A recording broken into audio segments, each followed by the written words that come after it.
लोग, ठीक है।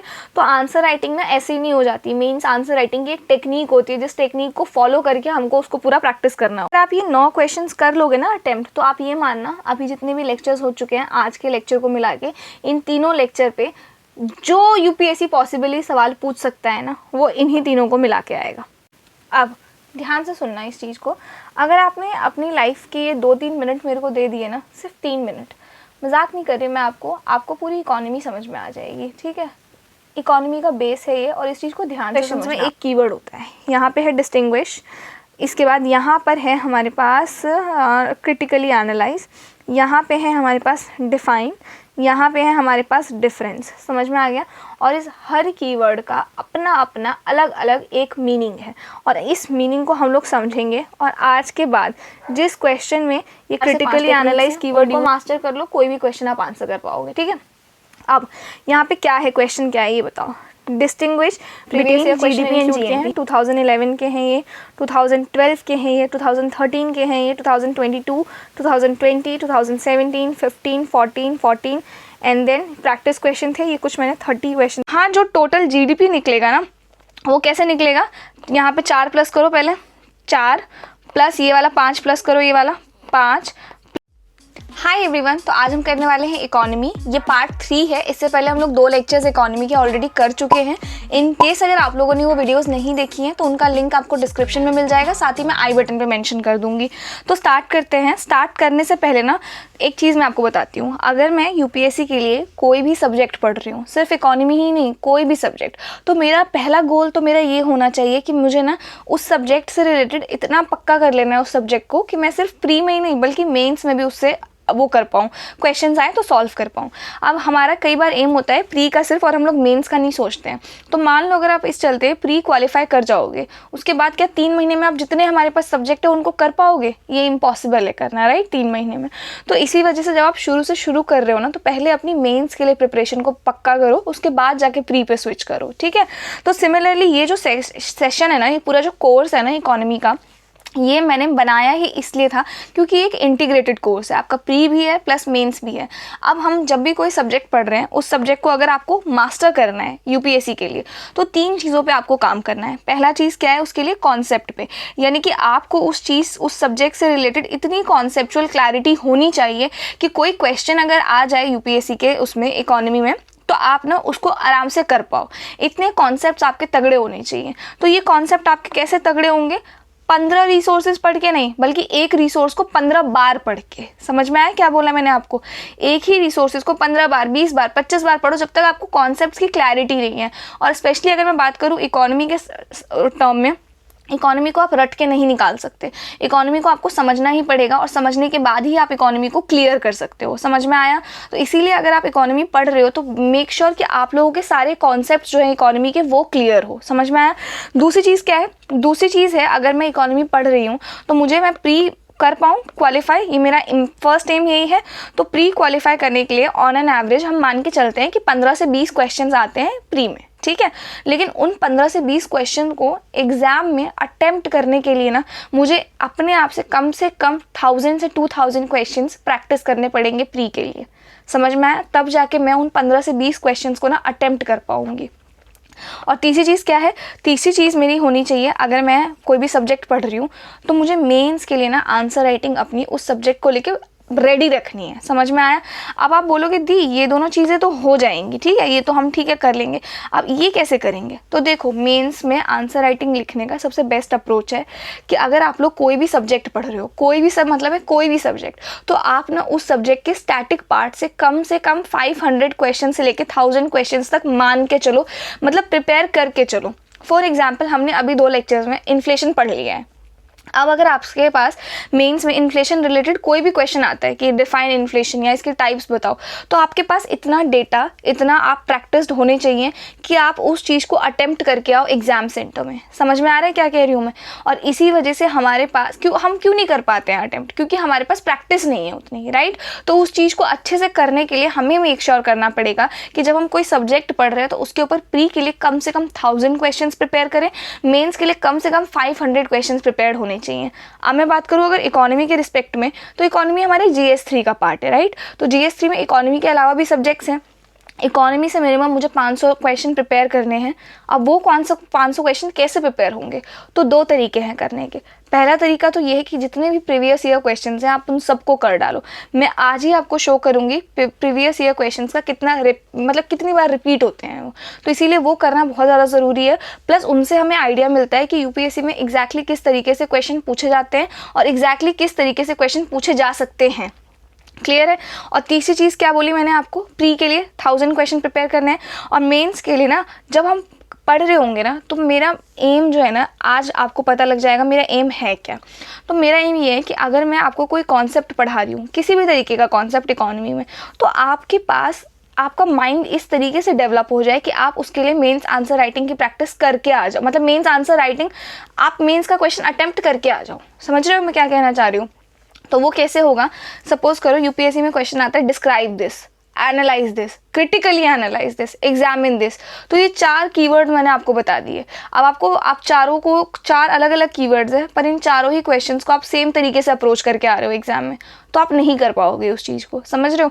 तो आज इस पूरे सेशन में हम लोग मेंटल कंस्ट्रक्ट भी समझेंगे कि एग्जैक्टली हम लोगों को क्वेश्चन ना किस तरीके से अटेम्प्ट करके आना है। अगर वो क्वेश्चन जिस तरीके से क्वेश्चन पूछा जाएगा तो उसके अकॉर्डिंग हमको उस क्वेश्चन को क्या करना है, अटेम्प्ट करना है।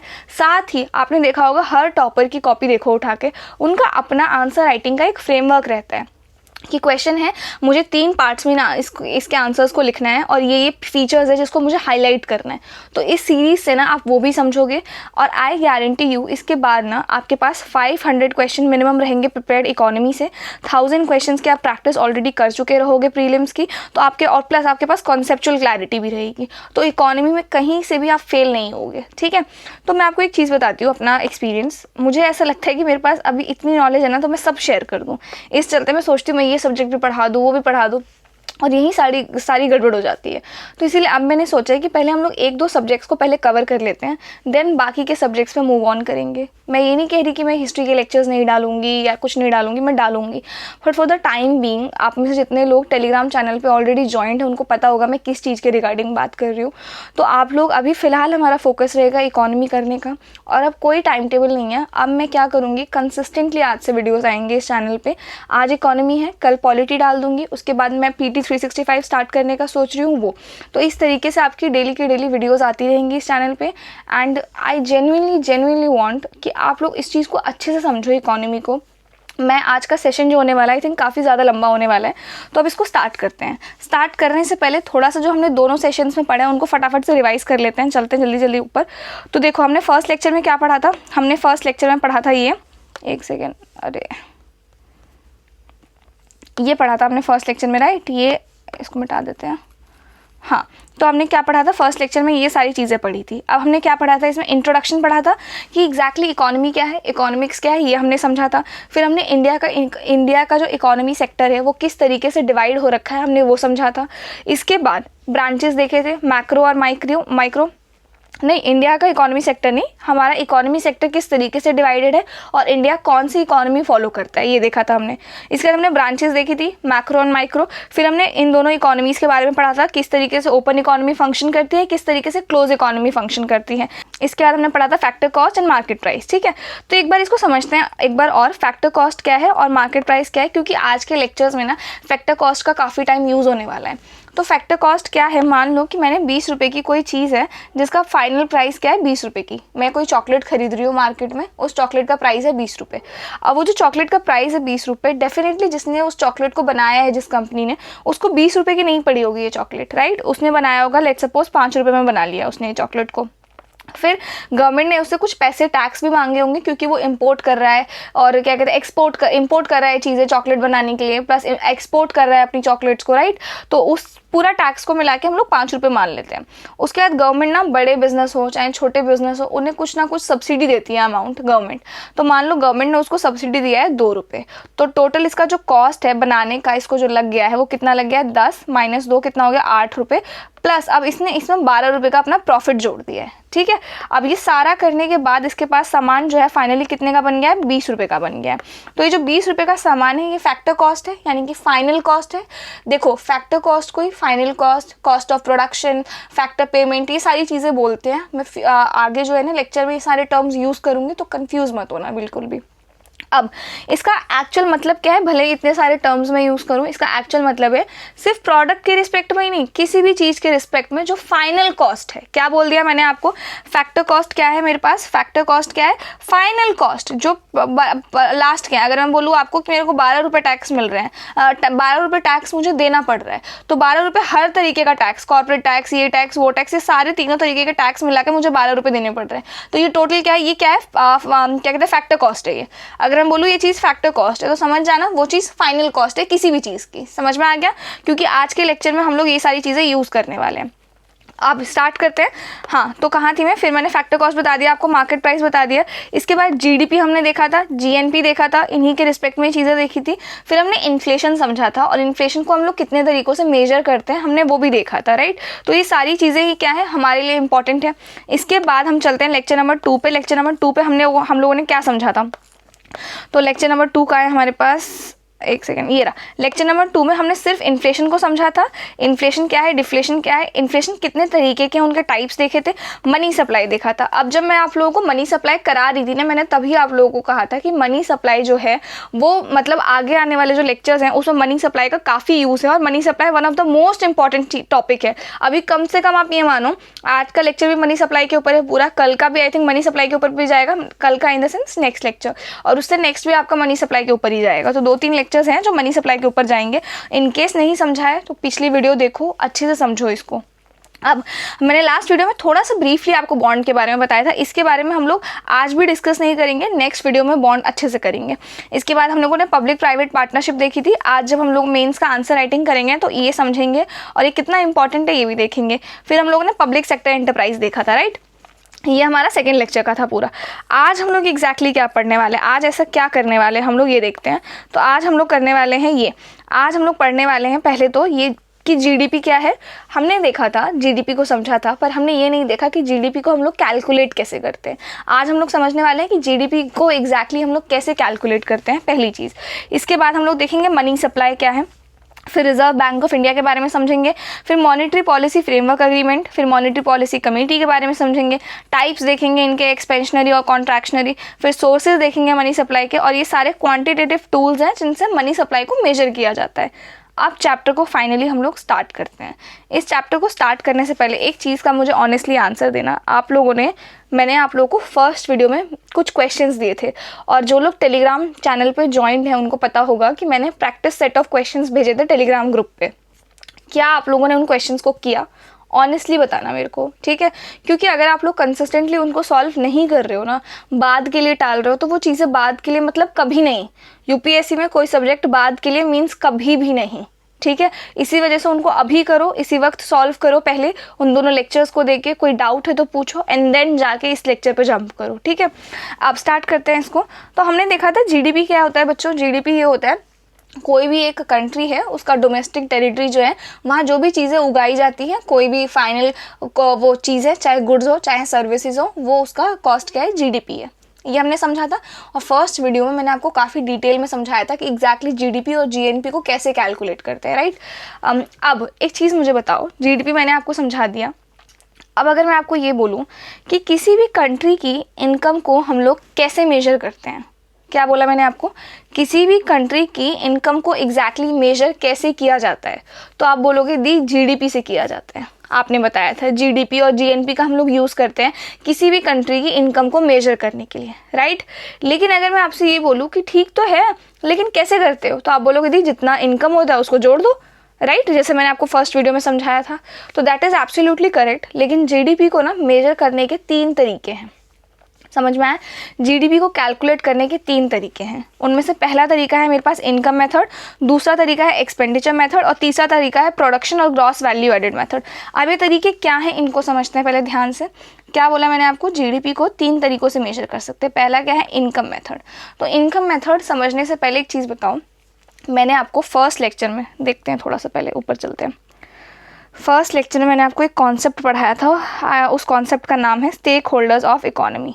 क्या है उस कॉन्सेप्ट का नाम, स्टेक होल्डर्स ऑफ इकोनॉमी। ये पता है हर जगह लिखा इसलिए आ रहा है क्योंकि अभी मैं 15-20 मिनट को ऑलरेडी रिकॉर्ड कर चुकी थी, but I was not satisfied enough, तो मैंने दोबारा रिकॉर्ड कर रही हूँ अभी। देखो, तो स्टेक होल्डर्स ऑफ इकोनॉमी क्या है? इंडिविजुअल्स हैं, हाउस होल्ड्स हैं। इंडिविजुअल्स और हाउस होल्ड्स का मतलब क्या है? जो स्टेक होल्डर्स ऑफ इकोनॉमी का मतलब क्या बताया था मैंने आपको? जो लोग एक इकोनॉमी में रहते हैं, दैट्स इट, ठीक है। तो कौन कौन रहता है? इंडिविजुअल्स, हाउस होल्ड यानी कि हम लोग, हमारा परिवार, फर्म यानी कि प्राइवेट कंपनीज, गवर्नमेंट, उसके बाद बैंक रहते हैं, फाइनेंशियल इंस्टीट्यूशंस, और उसके बाद एक्सटर्नल एजेंसीज जो इम्पोर्ट और एक्सपोर्ट करने के लिए जिम्मेदार हैं, ठीक है। तो ये 5 लोग हैं जो कि पूरी एक इकोनॉमी में सर्वाइव करते हैं। अब चलते हैं वापस से जीडीपी पे आगे, ठीक है। अब जीडीपी का जो इनकम मेथड है, जीडीपी को कैलकुलेट करने का जो इनकम मेथड है, वो ये मेथड कहता है कि जितने भी स्टेक होल्डर्स हैं ना इकोनॉमी में एक रहते हैं, चाहे हाउस होल्ड हो, चाहे गवर्नमेंट हो, चाहे प्राइवेट कंपनीज हो, कोई भी हो, वो लोग जितना पैसा कमाते हैं ना उनको प्लस कर दो। क्या बोला मैंने? जितने भी स्टेक होल्डर्स हैं जो एक इकोनॉमी में रहते हैं, उन लोगों की जितनी इनकम है ना उनको प्लस कर दो, वो आपका जीडीपी आ जाएगा निकल के। क्या बोल दिया मैंने आपको? जीडीपी है, इनकम है। क्या है इनकम? जितने लोग रहते हैं एक इकोनॉमी में उन सब की इनकम को प्लस कर दो, वो आपका जीडीपी आ जाएगा इनकम मेथड से। एग्जैक्टली यही है जीडीपी। उसके बाद क्या बोला? दूसरा मेथड क्या बोला मैंने आपको? Expenditure method. अब एक्सपेंडिचर मेथड क्या बताया मैंने आपको? मैंने एक्सपेंडिचर मेथड आपको बोला कि जितने भी लोग एक इकोनॉमी में रहते हैं ना, स्टेक होल्डर्स जो हैं इकोनॉमी के, वो जितना पैसा खर्च करते हैं ना, वो जितना खर्च करते हैं ना उनको प्लस कर दो, तो आपका जीडीपी आ जाएगा एक्सपेंडिचर मेथड से। क्लियर है? और तीसरा वाला इसको थोड़ा सा बाद में समझेंगे। ये दोनों चीज़ें समझ में आई कि जीडीपी को अगर मैं इनकम मेथड से कैलकुलेट कर रही हूँ, इसका मतलब है कि स्टेक होल्डर जितने हैं एक इकोनॉमी में, उनकी जितनी इनकम है अगर मैं उनको प्लस कर दूँ तो मेरा जीडीपी आ जाएगा निकल के। अब कौन कौन है स्टेक होल्डर्स? हाउस होल्ड है, वो क्या कमा रहे हैं, क्या इनकम है उनकी? Salaries, right. इसके बाद गवर्नमेंट है, रेंट। रेंट का मतलब यहाँ पे बच्चों टैक्सेस है कि गवर्नमेंट को हम लोग क्या देते हैं? टैक्स देते हैं। तो गवर्नमेंट के लिए टैक्स क्या है? इनकम है, ठीक है। तो गवर्नमेंट क्या कमा रही है? टैक्स कमा रही है। और फाइनेंशियल इंस्टीट्यूशंस क्या कमा रहे हैं? फाइनेंशियल इंस्टीट्यूशंस का मतलब है बैंक्स। तो बैंक को, जैसे कि यहाँ पे मैं डायग्राम बना देती हूँ, जैसे मैंने अभी मैंने सेम एग्जांपल लिया था, वो देखो ये बैंक है। तो ये जो बैंक है ये पैसे कैसे कमाता है? यहाँ पे एक बंदा है ए, इसके पास 100 रुपये हैं, इसने बैंक में डिपॉजिट कर दिए, ठीक है। ये बंदा है बी, अब इसको पैसे चाहिए उधार, कुछ लोन चाहिए, तो ये बैंक के पास जाएगा कि मुझे 50 रुपये आप लोन दे दो। बैंक क्या बोलेगा इसको? ठीक है मैं आपको लोन तो दे रहा हूँ, लेकिन 50 रुपये में जो मैं आपको दे रहा हूँ उसके बदले मैं आपको इंटरेस्ट लूँगा 2% का। समझ में आ गया? तो ये जो 2% इंटरेस्ट है ये क्या है? ये बैंक के लिए इनकम ही तो है, ठीक है। तो सिमिलरली ये जो मैंने आपको बताया भी, फाइनेंशियल इंस्टीट्यूशन को क्या मिलता है? इंटरेस्ट मिलता है। तो इंटरेस्ट क्या है उनका? इनकम ही तो है। अब फर्म का मतलब क्या है? प्राइवेट कंपनीज को जो उनके बिजनेस में प्रॉफिट होता है वो उनकी इनकम है, राइट। तो अगर मैं इन चारों ही चीज़ों को अगर मैं प्लस कर दूं तो मेरे पास क्या आ जाएगा? जीडीपी आ जाएगा, इनकम मेथड से आ जाएगा। और इसी चीज़ को मैं क्या कहूँगी? Total income summation of factor of payment, factor cost यानी कि फाइनल कॉस्ट, ये सारी चीज़ें हैं। तो मेरा जीडीपी आ गया फैक्टर कॉस्ट पे। समझ में आ गया? और यहाँ पे फैक्टर कॉस्ट क्या है? फैक्टर कॉस्ट का मतलब है सैलरीज, रेंट, इंटरेस्ट और प्रॉफिट। ये आपसे 1 डे एग्जामिनेशन में पूछा जा सकता है, ठीक है। इसके बाद देखो ये जो इकोनॉमी की सीरीज़ है ना, ज़रूरी नहीं है आप यूपीएससी के लिए प्रिपरेशन कर रहे हो, तो किसी भी एग्ज़ाम के लिए, बट यूपीएससी में एक हमारा आ जाता है मेंस, जिसमें हमें लिखना पड़ते हैं आंसर्स, तो इसीलिए इसमें एक मेंस का कॉन्सेप्ट ऐड हो गया है। अदरवाइज ये जो सीरीज़ है, आप किसी भी एग्ज़ाम की प्रिपरेशन कर रहे हो, ये आपके लिए हेल्पफुल होने वाली है, ठीक है। अब एक्सपेंडिचर मेथड क्या बताया मैंने आपको? एक्सपेंडिचर मेथड का मतलब है कि जितने भी ये लोग हैं, हाउस होल्ड कंजम्पशन करता है ना कुछ, राशन पानी तो घर का चलाना पड़ता है ना, तो वो राशन पानी में खर्चा होगा, वो क्या है? कंजम्पशन है। फर्म है, प्राइवेट कंपनीज है। अब प्राइवेट कंपनी क्या करती है? प्राइवेट कंपनी हो सकता है स्टॉक मार्केट में इन्वेस्ट करती हो, या हो सकता है प्राइवेट कंपनी क्या करती हो, मान लो किसी ना किसी तरीके का दूसरे बिजनेस में इन्वेस्ट करती हो, तो वो फर्म हो जाएगा। इसके बाद तीसरा क्या है? गवर्नमेंट। अब गवर्नमेंट के कुछ अपने एक्सपेंसेस हैं, ठीक है। इसके बाद फॉरेन मार्केट यानी कि एक्सपोर्ट माइनस इंपोर्ट, तो ये चीज़ें हो गई। तो यहाँ मेरा क्या हो रहा है? कुछ ना कुछ कंजम्पशन, खर्चा मेरा हो रहा है ना। यहाँ पे जो मैं एक्सपोर्ट कर रही हूँ माइनस जो मैं इंपोर्ट कर रही हूँ, तो वो मेरा क्या है? खर्चा ही तो है मेरा, राइट। तो ये चारों 5 चीज़ों को मैं मिला दूंगी तो मेरा जीडीपी आ जाएगा एक्सपेंडिचर मेथड से। क्लियर है? टोटल एक्सपेंडिचर मेथड यानी कि जितना मैंने कंजम्पशन किया, जितना इन्वेस्टमेंट किया प्राइवेट फर्म ने, गवर्नमेंट का जो अपना एक्सपेंस है प्लस एक्सपोर्ट माइनस इंपोर्ट, तो ये मेरा क्या आ जाएगा, जीडीपी आ जाएगा एक्सपेंडिचर मेथड से। एक बार इसको रीड कर लेते हैं। अब इनकम मेथड से क्या बताया मैंने, this method calculate GDP by sum up all the incomes owned by the stake holders of economy within a country during a specific time period. इसको हम लोग क्या कहेंगे, जीडीपी कहेंगे इनकम मेथड से। तो ये सारी चीज़ें हैं, ये इनको हमने प्लस कर दिया तो हमारा जीडीपी आ गया। देन है expenditure method. Expenditure method is the another approach to calculate GDP of an economy. This method calculates GDP by summing up all the expenditures और spending on final goods and services produced within a country during a specific time period by all the stake holders of economy is known as क्या, GDP by expenditure method. इन लोगों ने देखो, ये अगर समझ में ना आया हो, वैसे तो ऐसा कुछ टफ नहीं था, बट इन लोगों ने स्टेक होल्डर्स ऑफ इकोनॉमी में जो भी खर्चा किया है, ये है आपका खर्चा, इनको अगर मैं प्लस कर दूंगी तो मेरे पास जीडीपी आ जाएगा एक्सपेंडिचर मेथड से। इन दोनों मेथड्स को समझने में कोई दिक्कत नहीं थी, ईजी था। अब जो नेक्स्ट है हमारे पास ग्रॉस वैल्यू एडेड मेथड। अब ये ग्रॉस वैल्यू एडेड मेथड क्या है, क्या एग्जैक्टली, इसको समझते हैं बहुत ध्यान से। इसको ऐसे समझो कि आपको बिस्किट खाना है, ठीक है। अब मुझे बिस्किट तो खाना है, लेकिन मेरी ज़िद ये है कि मैं बिस्किट खुद ही बना के खाऊंगी। मुझे आटे के बिस्किट खाने हैं और वो बिस्किट मुझे खुद ही बनाने हैं, क्लियर है। तो और शुरू से खुद बनाना है, मतलब मुझे आटा भी जो है ना, व्हीट भी जो चाहिए ना, मुझे खुद की खेती का किया हुआ चाहिए, ठीक है। तो खेती करने के लिए सबसे पहले मुझे क्या लाने पड़ेंगे, बीज लाने पड़ेंगे, उन बीज को बोना पड़ेगा, राइट। तो अब मुझे बीज मैंने खरीदे, तो मुझे 1 रुपये में बीज मिल गए। वो दुकानदार अच्छा था, उसने मुझे 1 ही रुपये में दे दिया बीज, ठीक है। अब मैंने 1 रुपये के बीज लिए, मैंने उनको वो कर दिया, सो कर दिया, मैंने उनको मतलब उगने के लिए डाल दिया मैंने इनको, ठीक है। अब मैंने बीज बो दिया। अब बीज मेरे बोने का जो पैसा लगाया, वो पैसा कितना लगाए, 1 रुपये लगाए। देखो ड्राइंग से ना जज मत करना, ठीक है, ये जस्ट मैंने आपको समझाने के लिए बनाया है, ठीक है। तो मैंने बीज बो कर दिया, कितने रुपए का, 1 रुपये का, डन। अब मैंने बीज जब बो कर दिया है 1 रुपये का, 1 ही रुपये लगाया मेरा अभी तक। इसके बाद जो मेरा वो आया, व्हीट आया, गेहूँ आया मेरा, ठीक है।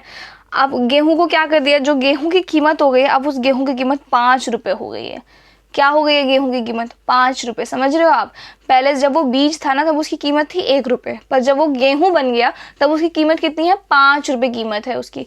तो अब जो उसकी कीमत है 5 रुपये माइनस जो जिसमें मैंने उसको खरीदा था बीज को, उसको अगर मैं माइनस कर दूंगी, ये जो 4 रुपये आया है, ये 4 रुपये क्या है, ये मेरी मेहनत आई है, समझ में आया। ये जो मेरी मेहनत है ना, ये जो वैल्यू जो मैंने ऐड किया है ना, यही है जीडीपी बाय वैल्यू एडिशन। अब क्या है एग्जैक्टली, इसको दोबारा समझते हैं। तो 1 रुपये के बीज आए, 5 रुपये का मैंने उगा दिया उसको, 5 रुपये का बेच दिया मैंने, मान लो उसको, ठीक है, गेहूँ को। तो 5 माइनस 1 4 आ गया। अब गेहूँ जो 5 रुपये में बिका है ना, अब मैं इतनी स्मार्ट हूँ, मान लो कि मैंने गेहूं को 5 रुपये में खरीद लिया। इसको देखो ऐसे समझो कि कोई पर्सन है एक ए, उसको बिस्किट खाने हैं, तो वो गया किसी पर्सन से लेने के लिए कुछ ना कुछ सामान। तो वो सामान कैसे बना है ये देखो, पहले उस सामान को बनाने के लिए बीज बोया गया होगा, उस बीज को उस दुकानदार ने 1 रुपये में बोया है। अब उस 1 रुपये में बोने के बाद उस दुकानदार ने 5 रुपये में किसी दूसरे दुकानदार को बेच दिया है उस व्हीट को, समझ में आ गया। अभी जो 4 रुपये है तो उस दुकानदार का प्रॉफिट है, उस ये 4 रुपये उस दुकानदार का मेहनत आना है, राइट, मेहनत जो उसने की है वो है। अब ये आ गए व्हीट। अब इस व्हीट को ना आटा बना के दूसरे दुकानदार ने बेच दिया, समझ में आ गया, मशीन में पीस दिया। अब 5 रुपये में उस दुकानदार ने खरीदा था इस गेहूं को, 10 रुपये में उसने इसका आटा बना के बेच दिया। तो अब ये जो 5 रुपये आए हैं वो इस दुकानदार का मेहनत आना है, राइट, यानी कि इस दुकानदार ने 5 रुपये कमाए हैं। इसके बाद ये जो आटा है, अब ये आटा 10 रुपये का है, अब मैंने ये आटा खरीदा है और मैंने कुकीज़ बना दी हैं। अब वो जो कुकीज़ है वो 50 रुपये की बना दी है मैंने, इसी आटे से, सिर्फ आटे का इस्तेमाल किया है मैंने, और 50 रुपये की ये बिस्किट बन गए हैं और 10 रुपये का मैंने इसको खरीदा था। तो ये जो 40 रुपये है ये मेरा प्रॉफिट है, ठीक है। तो यहाँ जो टोटल जीडीपी निकलेगा ना, वो कैसे निकलेगा, यहाँ पे 4 प्लस करो, पहले 4 प्लस ये वाला 5 प्लस करो, ये वाला 5 प्लस ये वाला 40 प्लस कर दो 40, तो ये कितना आ गया हमारे पास 49 रुपीज़। तो ये जो 49 रुपीज़ आया ना जीडीपी का, ये जीडीपी निकल के आया है by gross value added method. जो भी जिसने वैल्यू एडिशन करके पैसा कमाया है, उस वैल्यू एडिशन को मैंने प्लस कर दिया है। वैल्यू एडिशन का मतलब क्या है, मेहनत, दैट्स इट। कि यहाँ पे बीज था, बीज से मैंने ये बनाया, तो बीज का जो भी कमीशन था 4 रुपये, ये मेरा प्रॉफिट है, मेरी मेहनत है। फिर इसके बाद 5 से 10 रुपये में गया आटा, तो ये जो 5 रुपये है ये मेरी मेहनत है। समझ में आया? सिमिलरली इसी तरीके से जो भी मेहनत है, जो भी वैल्यू आप एनवायरनमेंट में ऐड कर रहे हो, समझ में आया, उस वैल्यू की जो कीमत है ना, उस मेहनत की जो कीमत है, उस वैल्यू की, वो हमारा जीडीपी है, वैल्यू एडिशन मेथड से। क्लियर है? आई होप मैंने अच्छे से समझाया हो आपको। फिर भी अगर कोई डाउट है तो कमेंट करना और मैं आपको उसका आंसर पक्का करूँगी, ठीक है। अब इसको ज़रा रीड कर लेते हैं। The gross value added method also known as production method calculates GDP of an economy by summing up all the value added at each stage. यानी कि ये जो 4-5 स्टेज देख रहे हो आप, इनमें जितने ये वैल्यू ऐड हुए हैं ना, इनको हमने क्या कर दिया है, प्लस कर दिया है in all the sectors of economy. This method measures the contribution of each sector to economy's total output. समझ में आया आपको? यानी कि इकोनॉमी की जितनी टोटल आउटपुट है ना, उसका ये वो है, क्या कहते हैं, उसमें ये निकल के आया है। इतना हमको ध्यान रखना है बस। तो जीवीए क्या बताया मैंने, value of an output minus value of intermediate consumption. यानी कि ये जो बीच बीच में छोटा छोटा कंजम्पशन हुआ है, इसको अगर मैं माइनस कर दूं, जितना मैंने फाइनल कॉस्ट कमाया है उससे, तो मेरा वो ग्रॉस वैल्यू मेथड आया। ग्रॉस वैल्यू मेथड से मेरा जीडीपी आ जाएगा निकल के। आई होप ये मैंने अच्छे से समझाया हो आपको। इसके बाद अब यहाँ से ऐसा मान लो कि आपका मेन चैप्टर शुरू है, जहाँ से क्वेश्चन बनेंगे। ऐसा नहीं है कि इससे नहीं बनेंगे क्वेश्चन, इससे भी बनेंगे और इससे बने भी हैं, आज हम करेंगे भी। But this is the most important part of economy. अगर जिस बच्चे को ये समझ में आ गया, आधी इकोनॉमी समझ में आ गई उसको। आप ये मान लो यहाँ से अगर आपको इकोनॉमी समझ में आने लग गया ना, तो 100% अगर इकोनॉमी है तो 50% नहीं कहूँगी मैं, 60 to 65% आपको इकोनॉमी समझ में आ गई है, ठीक है। अब वो कैसे होगा, क्या होगा, समझते हैं। और 65 के बाद जो 35% बच गया ना, वो ये जो हमारा बेसिक्स वाला पार्ट है ना, जो हमने अभी ऊपर पढ़ा, और ये जितनी भी चीज़ें हमने पढ़ी है, इन्फ्लेशन, उसके टाइप्स और ये वो, इनको अगर आप लोग कर लोगे अच्छे से, तब तो बस समझ जाओ, फिर इकोनॉमी आपसे बढ़िया कोई नहीं कर सकता। अब इसको समझते हैं ज़रा ध्यान से। इसको समझने से पहले एक चीज़ बताओ मुझे, एक एग्जाम्पल लेते हैं इसका। मान लो कि आज आप बहुत सारा पैसा कमा रहे हो, जितना आपका एम है। अभी फ़िलहाल के लिए एम हम मान के रखते हैं कि मैं एक महीने में 10-15 लाख में कमा रही हूँ, ठीक है। अब 10-15 lakh for a middle class family it's a huge amount, right, like huge amount. तो अगर मैं 1 साल कमाऊँ, 2 साल कमाऊँ, तो मैं अपनी पहले जो मेरी नीड्स है ना, मैं उनको फुलफिल करूँगी। जैसे कि बेसिक नीड क्या है, घर लूँगी, गाड़ी लूँगी, कपड़े अच्छे लूँगी और घूमूंगी, राइट, सब कर लूँगी। तो मैंने आज से अगर 10-15 लाख कमाने शुरू किए हैं, तो मैं ये मान के चलती हूँ कि आगे आने वाले 3-4 सालों में भी मेरी जितनी भी ज़रूरतें हैं वो पूरी हो जाएंगी, ठीक है।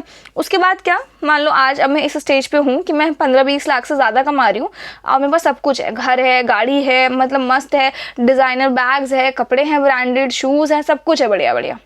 अब क्या करूँगी इसके बाद में, ठीक है, हेल्थ भी बहुत बढ़िया है, पैसे अकाउंट में आ रहे हैं। तो अब मैं क्या करूँगी, अब मैं करूँगी ओवर स्पेंडिंग। ओवर स्पेंडिंग का मतलब क्या है, अब जो बैग 15 लाख का है, शायद मैं वो 20 लाख में भी ले लूँगी मैं वो बैग। समझ में आया क्यों ले लूँगी 20 लाख में बैग? क्योंकि मेरे पास पैसे हैं। समझ में आया? अब मान लो जैसी हालत आपकी है आज कि आप भी 15-15 लाख कमा रहे हो, वैसी हालत सभी की हो जाए, मतलब सब अब एक महीने में 15 लाख रुपए कमा रहे हैं। उस सिचुएशन में क्या होगा, यानी कि सब उस डिज़ाइनर बैग को एम करेंगे, तो सब उस डिज़ाइनर बैग के लिए 15 लाख की जगह 20 लाख देने लग जाएंगे। तो अब जो कंपनी का ओनर है वो क्या कहेगा कि मेरा एक बैग है और उस बैग की कीमत मैंने 15 लाख रखी थी, तो पहले तो बहुत रेयरली लोग आते थे, बट अब मेरे बैग की कीमत ना कम हो गई है, क्योंकि 15 लाख देने वाले मेरे बैग की कीमत ना बढ़ गई है, क्योंकि 15 लाख देने वाले तो बहुत लोग आ गए यार। तो मैं अब इस बैग की कीमत ना 15 लाख से हटा के 1 करोड़ कर देता हूँ। समझ रहे हो? तो अब उस 1 करोड़ के लिए एम करेंगे हम लोग। अब तो अब जो मैं 10-15 लाख में खुश थी ना, अब मैं नाखुश हो जाऊंगी। क्यों नाखुश हो जाऊंगी? क्योंकि अब वो 1 करोड़ मेरे लिए बहुत बड़ा अमाउंट है। तो अब मेरे लिए नेक्स्ट टारगेट सेट हो गया कि मुझे 1 करोड़ कमाना है। समझ में आ गया? सिमिलरली अब मैं 1 करोड़ भी कमा लूंगी, तो मेरे पास जो चीज़ें हैं वो अगर महंगी हो गई तो फिर मुझे वो अमाउंट भी कम लगेगा। तो सिमिलरली आप देख रहे हो ये चीज़, तो ये कांस्टेंट रेस है जो चलती आ रही है। अब ये मैंने आपको एग्जांपल क्यों दिया, ये मैं आपको अभी समझाती हूँ। अब कहाँ पे स्पेस है, इधर ही समझ लें, इधर ही समझते हैं, चलो ठीक है। अब हो क्या रहा है ना, 100 रुपये आप कमा रहे हो, बट बाकी लोग 80 कमा रहे हैं, मान लो 80 रुपये कमा रहे हैं बाकी लोग, कोई 70 कमा रहा है, कोई 50 कमा रहा है, ठीक है। तो आप फिर भी ग्रेटर हो कि आप 100 रुपये कमा रहे हो। समझ रहे हो इस चीज़ को? लेकिन यहाँ पे कोई एक चीज़ है, मान लो ये कोई चीज़ मान लो है आपकी 20 रुपये की, ठीक है। तो ये जो चीज़ है ना 20 रुपये की, ये आप सब अफोर्ड कर सकते हो, राइट। क्यों हो? क्योंकि इस 20 रुपये के टारगेट कंज्यूमर आप ही लोग हो। समझ में आ गया कि नहीं आया? लेकिन अगर यही 20 वाली चीज़ अब अगर हो जाए मान लो 60 रुपये की, तो हो सकता है ये ना खरीदे, ये भी ना खरीदे और ये भी ना खरीदे कि 60 रुपये में इसी पे खर्च कर दूंगा, पर ये बंदा खरीद ले 60 वाली चीज़। समझ में आ गया? और यही चीज़ अगर ऐसे हो जाए कि अब ये जो है 200 रुपये कमाने लग गया, ये 300 कमाने लग गया, ये 400 कमाने लग गया, तो अब ये 60 वाली चीज़ ना हम सभी लोग अफोर्ड कर पाएंगे। समझ में आ गया? अब क्योंकि हम सभी लोग इस चीज़ को अफोर्ड कर पाएंगे तो हो सकता है ओनर इसका प्राइस बढ़ा के अब 60 की जगह 260 कर दे। समझ में आ गया? उसके बाद हम नहीं कर पाएंगे, हम नहीं कर पाएंगे, हम नहीं कर पाएंगे, ओनली एक बंदा कर पाएगा। This is the thing, right?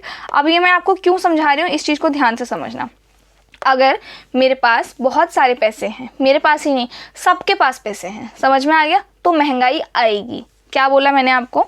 अब मेरे पास पैसे हैं, इस चीज़ को मैं मनी सप्लाई से डिनोट करती हूँ। किस चीज़ से डिनोट करती हूँ? Money supply. अब मनी सप्लाई को मैं आगे ना MS ही लिखती जाऊँगी तो समझ जाना। तो आगे MS, क्या बोला मैंने आपको? मेरे पास नहीं सबके पास अब पैसे हैं, सबके पास पैसे, उसको क्या कहेंगे हम लोग? Money supply. अब अगर सबके पास पैसे हैं तो इन्फ्लेशन आएगा, महंगाई आएगी। मैंने अभी आपको बताया क्यों महंगाई आएगी, क्योंकि सब उस चीज़ को अफोर्ड कर सकते हैं। तो सब अगर अफोर्ड कर सकते हैं तो दुकानदार उस चीज़ को महंगी कर देगा, राइट? तो मेरे पास क्या आ गई है? अब महंगाई आ गई है। समझ में आ गया? लेकिन अब ये मान लो कि एक टाइम के बाद अब हमारी जो गवर्नमेंट है ना, उनका एक रूल है। वो रूल क्या है कि ±2%। ये चीज़ ध्यान रखना। इसका मतलब क्या है कि महंगाई ज़्यादा से ज़्यादा आप 4% ले आओ और कम से कम 2%, यानी कि इससे कम नहीं होनी चाहिए महंगाई और इससे ज़्यादा नहीं होनी चाहिए महंगाई। ऐसा क्यों है ये भी मैं आपको आगे समझाऊंगी, पर फिलहाल ये मान के चलो। अब मैंने आपको क्या बताया कि अगर मार्केट में पैसे हैं, मार्केट में पैसे हैं यानी कि अगर सबके पास पैसे हैं तो इन्फ्लेशन आएगा, महंगाई आएगी। समझ में आ गया? और अगर पैसे नहीं है किसी के पास, मान लो इस चीज़ को आप ऐसे समझो कि जो दुकानदार है, मैं ओनर हूँ सपोज़ करो, अब मैंने एक चीज़ बना दी कोई, मैंने उस चीज़ का दाम फिक्स कर दिया 100 रुपये। समझ में आ गया? अब यहाँ कोई नॉर्मल बंदा है जो 100 रुपये कमा ही रहा है और ये कोई नॉर्मल बंदा है जो 80 रुपये कमा रहा है, ठीक है? तो there are many many many possibilities कि दुकानदार जब देखेगा उसकी 100 रुपये की चीज़ नहीं बिक रही है तो वो क्या करेगा? अपनी 100 रुपये की चीज़ को 50 पे लेके आ जाएगा, 50 रुपीज़। तो अब हुआ क्या? ये 100 रुपये की चीज़ कितने में जा रही है? 50 रुपये में। और ये 80 रुपये की चीज़ कितने में जा रही है? ये जा रही है 50 रुपये में। तो यहाँ पे क्योंकि मनी सप्लाई कम था, क्योंकि लोगों की सैलरी कम थी, समझ में आ गया, तो इन्फ्लेशन क्या हो गया? कम हो गया, महंगाई कम हो गई। तो ये चीज़ अब आपको ध्यान रखना है एकदम बहुत अच्छे से, क्योंकि ये रिलेशन मैंने आपको लास्ट वीडियो में भी समझाया था, मैं अभी भी समझा रही हूँ और आगे ये यूज़ होगा। तो मनी सप्लाई जब जब बढ़ेगा तब तब मैं बात कर रही हूँ कि इन्फ्लेशन भी बढ़ेगा, यानी कि पैसे जब जब आएंगे महंगाई तब तक बढ़ेगी। And just opposite of this, money supply जब जब कम होगा तब तब इन्फ्लेशन क्या होगा? कम होगा। ये चीज़ आप लोग ध्यान रखना, ठीक है? अब इस चीज़ को समझते हैं काफ़ी ज़्यादा अच्छे से, ठीक है? तो अब होता क्या है? मनी सप्लाई है क्या? Total stock of money in circulation among the public at a particular point of time, it's called money supply. ये डेफिनेशन एग्जाम में पूछा जा चुका है, आपसे भी पूछा जा सकता है। मनी सप्लाई क्या है? तो जितना भी अमाउंट ऑफ मनी सर्क्यूलेशन में है, यानी कि इसका मतलब ये है कि अब मान लो कि एक सेकेंड, हाँ, मान लो कि RBI ने 100 रुपये टोटल पब्लिश किए हैं। कितने पब्लिश किए हैं? 100 रुपये। समझ में आ गया? RBI ने कितने प्रिंट किए नोट? 100 रुपये के टोटल नोट, 100 ही रुपये, मतलब सारे नोट्स मिला के 1 2 3 4 5 6 जितने भी नोट्स होते हैं ना, जितने भी करेंसी के नोट्स होते हैं उनको टोटल मिला दूँ मैं तो 100 रुपये प्रोड्यूस किए हैं RBI ने। और इस 100 रुपये में से RBI ने मार्केट में सिर्फ 50 रुपये भेजे हैं। तो अब मेरा क्वेश्चन आपसे ये है कि मनी सप्लाई क्या है? मनी सप्लाई 100 रुपये है कि 50 रुपये है? बताओ जल्दी। मनी सप्लाई ये 50 रुपये है। समझ में आ गया? तो जितना अमाउंट RBI ने बनाया है वो मनी सप्लाई नहीं है, बल्कि जितना अमाउंट RBI ने मार्केट में सर्कुलेट किया है वो मनी सप्लाई है, ठीक है? तो टोटल 50 रुपये हैं। अब इन 50 रुपये में से हो सकता है जितनी पॉपुलेशन हो, किसी के पास 1 रुपये हो, किसी के पास 1.5 हो, किसी के पास 4 रुपये हो, किसी के पास 48 मतलब 45 रुपीज़ हो। तो इस तरीके से 45 46 नहीं 40, चलो ठीक है, हाँ 45 रुपीज़ हो। तो इस तरीके से हम लोग डिसाइड करते हैं कि भाई ये अमीर है और ये गरीब, हम गरीब हैं। समझ में आ गया? क्योंकि 50 ही रुपये टोटल सर्कुलेशन में हैं, उनमें से 45 इसके पास गया, 4 इसके पास गया, 1.5 इधर गया, 1 इधर गया। तो ये 50 रुपये किसने निकाले हैं? RBI ने 100 रुपीज़ में से। अब हमारे पास जो टोटल स्टॉक ऑफ मनी है वो 100 रुपये है, लेकिन जितना मनी सर्क्यूलेट हो रहा है, जो मनी सप्लाई है वो 50 रुपये है। Money supply 50 rupees, stock of money 100 rupees. ये चीज़ ध्यान रखना, डिफरेंस, ठीक है? अब क्या बोला मैंने आपको, total stock of money in circulation, जितना स्टॉक ऑफ मनी सर्क्यूलेशन में है वो मनी सप्लाई है। The total stock of money is different from total supply of money. समझ में आ गया, जो टोटल स्टॉक होता है मनी का, जो 100 रुपये था, वो अलग होता है टोटल सप्लाई ऑफ मनी का। टोटल सप्लाई कितना था, 50 रुपये था, ये चीज़ ध्यान रखना। The circulating money involves in the currency. अब जो सर्क्यूलेटिंग मनी है वो किसी भी तरीके से हो सकती है, आपके सिक्के हो सकते हैं, 1 रुपये के नोट हो सकता है, 1 रुपये का, 500 रुपये का नोट हो सकता है, जो भी आरबीआई के द्वारा जिस भी नोट को मान्यता प्राप्त है। जैसे अभी आरबीआई ने 2000 के नोट्स जो थे हमारे पास, उससे अपनी मान्यता हटा ली है, तो वो सारे नोट हमने आरबीआई को दे दिए, सबमिट कर दिए। सिमिलरली अभी अगर 500 के नोट्स हैं तो उनको आरबीआई की मान्यता प्राप्त है, यानी कि आरबीआई के द्वारा वो नोट लागू हैं, चल सकते हैं। समझ में आया, तो वो आपका मनी सप्लाई में काउंट होगा। तो जितनी चीज़ें हैं जैसे कि प्रिंटिंग नोट्स हो गया, money in the deposit account. अब मनी सप्लाई में क्या क्या इंक्लूडेड है ये आपको पता होना चाहिए। तो मनी सप्लाई में क्या क्या इंक्लूडेड है, जो पैसा मेरे अकाउंट में पड़ा हुआ है वो पैसा भी इंक्लूडेड है, साथ में जो मेरे पास लिक्विड एसेट्स हैं, एसेट मान लो अभी फ़िलहाल के लिए ये मान के चलो कि एसेट मेरे पास गोल्ड हो गया या कुछ हो गया, तो वो भी मेरा मनी सप्लाई में क्या है, इंक्लूडेड है। अब प्रिंटिंग नोट्स हो गए, money in the deposit account, जो मेरे डिपॉजिट अकाउंट में मनी है, and in the form of other liquid asset, जैसे कि गोल्ड हो गया मेरे पास या बॉन्ड हो गया मेरे पास। अब आप बोलोगे दी बॉन्ड, देखो बॉन्ड अभी फिलहाल के लिए मान के चलो कि एक अग्रीमेंट है, मेरे पास अगर बॉन्ड है 150 रुपये का, तो मैं जिसको दूंगी ना बॉन्ड, वो मुझे 150 रुपये देगा। तो बॉन्ड एक तरीके से पैसे ही हैं आपके पास, ठीक है। तो अदर लिक्विड एसेट में क्या क्या आपके पास आ गया, बॉन्ड आ गया, गोल्ड आ गया, आपका हाउस आ गया, समझ में आ गया। तो ये जो चीज़ें हैं ना जिनसे मुझे फ्यूचर में पैसा मिल सकता है, वो क्या आ गया मेरे पास, एक एसेट की तरह आ गया, और वो भी आपका मनी सप्लाई में काउंट होता है। तो ये चीज़ आप लोग ध्यान रखना। अब आरबीआई क्या करता है ना, इस मनी सप्लाई को मेजर करने के लिए, क्या बोला मैंने, अब देखो मनी सप्लाई तो कई सारी चीज़ें हैं ना, पैसा मेरे पास है, मेरे अकाउंट में पैसा है, मेरे पास गोल्ड पड़ा हुआ है, मेरे पास कुछ मेरी फिक्स डिपॉजिट होंगी, एफडी होंगी, कुछ मेरे मकान के कुछ पेपर्स होंगे, प्रॉपर्टी के, राइट। तो मेरे पास गाड़ी होगी, right, second hand, third hand, उसको बेच के पैसा आ सकता है। तो पैसा किसी भी तरीके से आ सकता है, और उसी चीज़ को मैं क्या कहती हूँ, मनी सप्लाई कहती हूँ। अब ये जो मनी सप्लाई है ना, इस चीज़ को मेजर करने के लिए मतलब अब आरबीआई को पता होना चाहिए कि उन्होंने मार्केट में कितना पैसा डाल रखा है, मतलब पब्लिक के पास टोटल पैसा मिला के कितना पैसा है, अभी एग्जिस्ट कितना पैसा करता है। तो उस चीज़ को कैलकुलेट करने के लिए 4 मेजर्स दे रखे हैं, जिनका नाम दे रखा है M1, एक second, M1, M2, M3 and M4। अभी चारों चीज़ें हैं क्या, तो ये चारों चीज़ें ना अलग अलग फॉर्म के मनी सप्लाई को इंडिकेट करता है। जैसे फॉर एग्जांपल अभी मैं आपको समझाऊंगी M1, M2, M3, M4 क्या है। अभी समझने के लिए ये मान लो कि M1 मैंने मान लिया कि कैश को डिनोट करता है, M2 मैंने मान लिया कि गोल्ड के एसेट को डिनोट करता है, M3 मैंने मान लिया कि मेरे पास जो सेविंग्स है उनको डिनोट करता है। तो इस तरीके से ना आरबीआई को जब पता करना है कि कितना पैसा है, मनी सप्लाई कितना है मार्केट में, तो आरबीआई 4 तरीके की फिगर्स है जिनको पब्लिश करती है, जिनसे आरबीआई को ये पता लगता है। M1 100 रुपये, यानी कि लोगों के पास जो कैश पड़ा हुआ है वो 100 रुपये पड़ा हुआ है। M2 50 रुपये, यानी कि लोगों के पास जो टोटल अकाउंट में पैसे पड़े वो 50 रुपये पड़े हुए हैं। तो इस तरीके से आरबीआई क्या करता है, मेजर करता है, और इसी चीज़ को M1, M2, M3, M4 बोलते हैं। अब ये एग्जैक्टली है क्या क्या, वो अभी आगे डिस्कस करते हैं।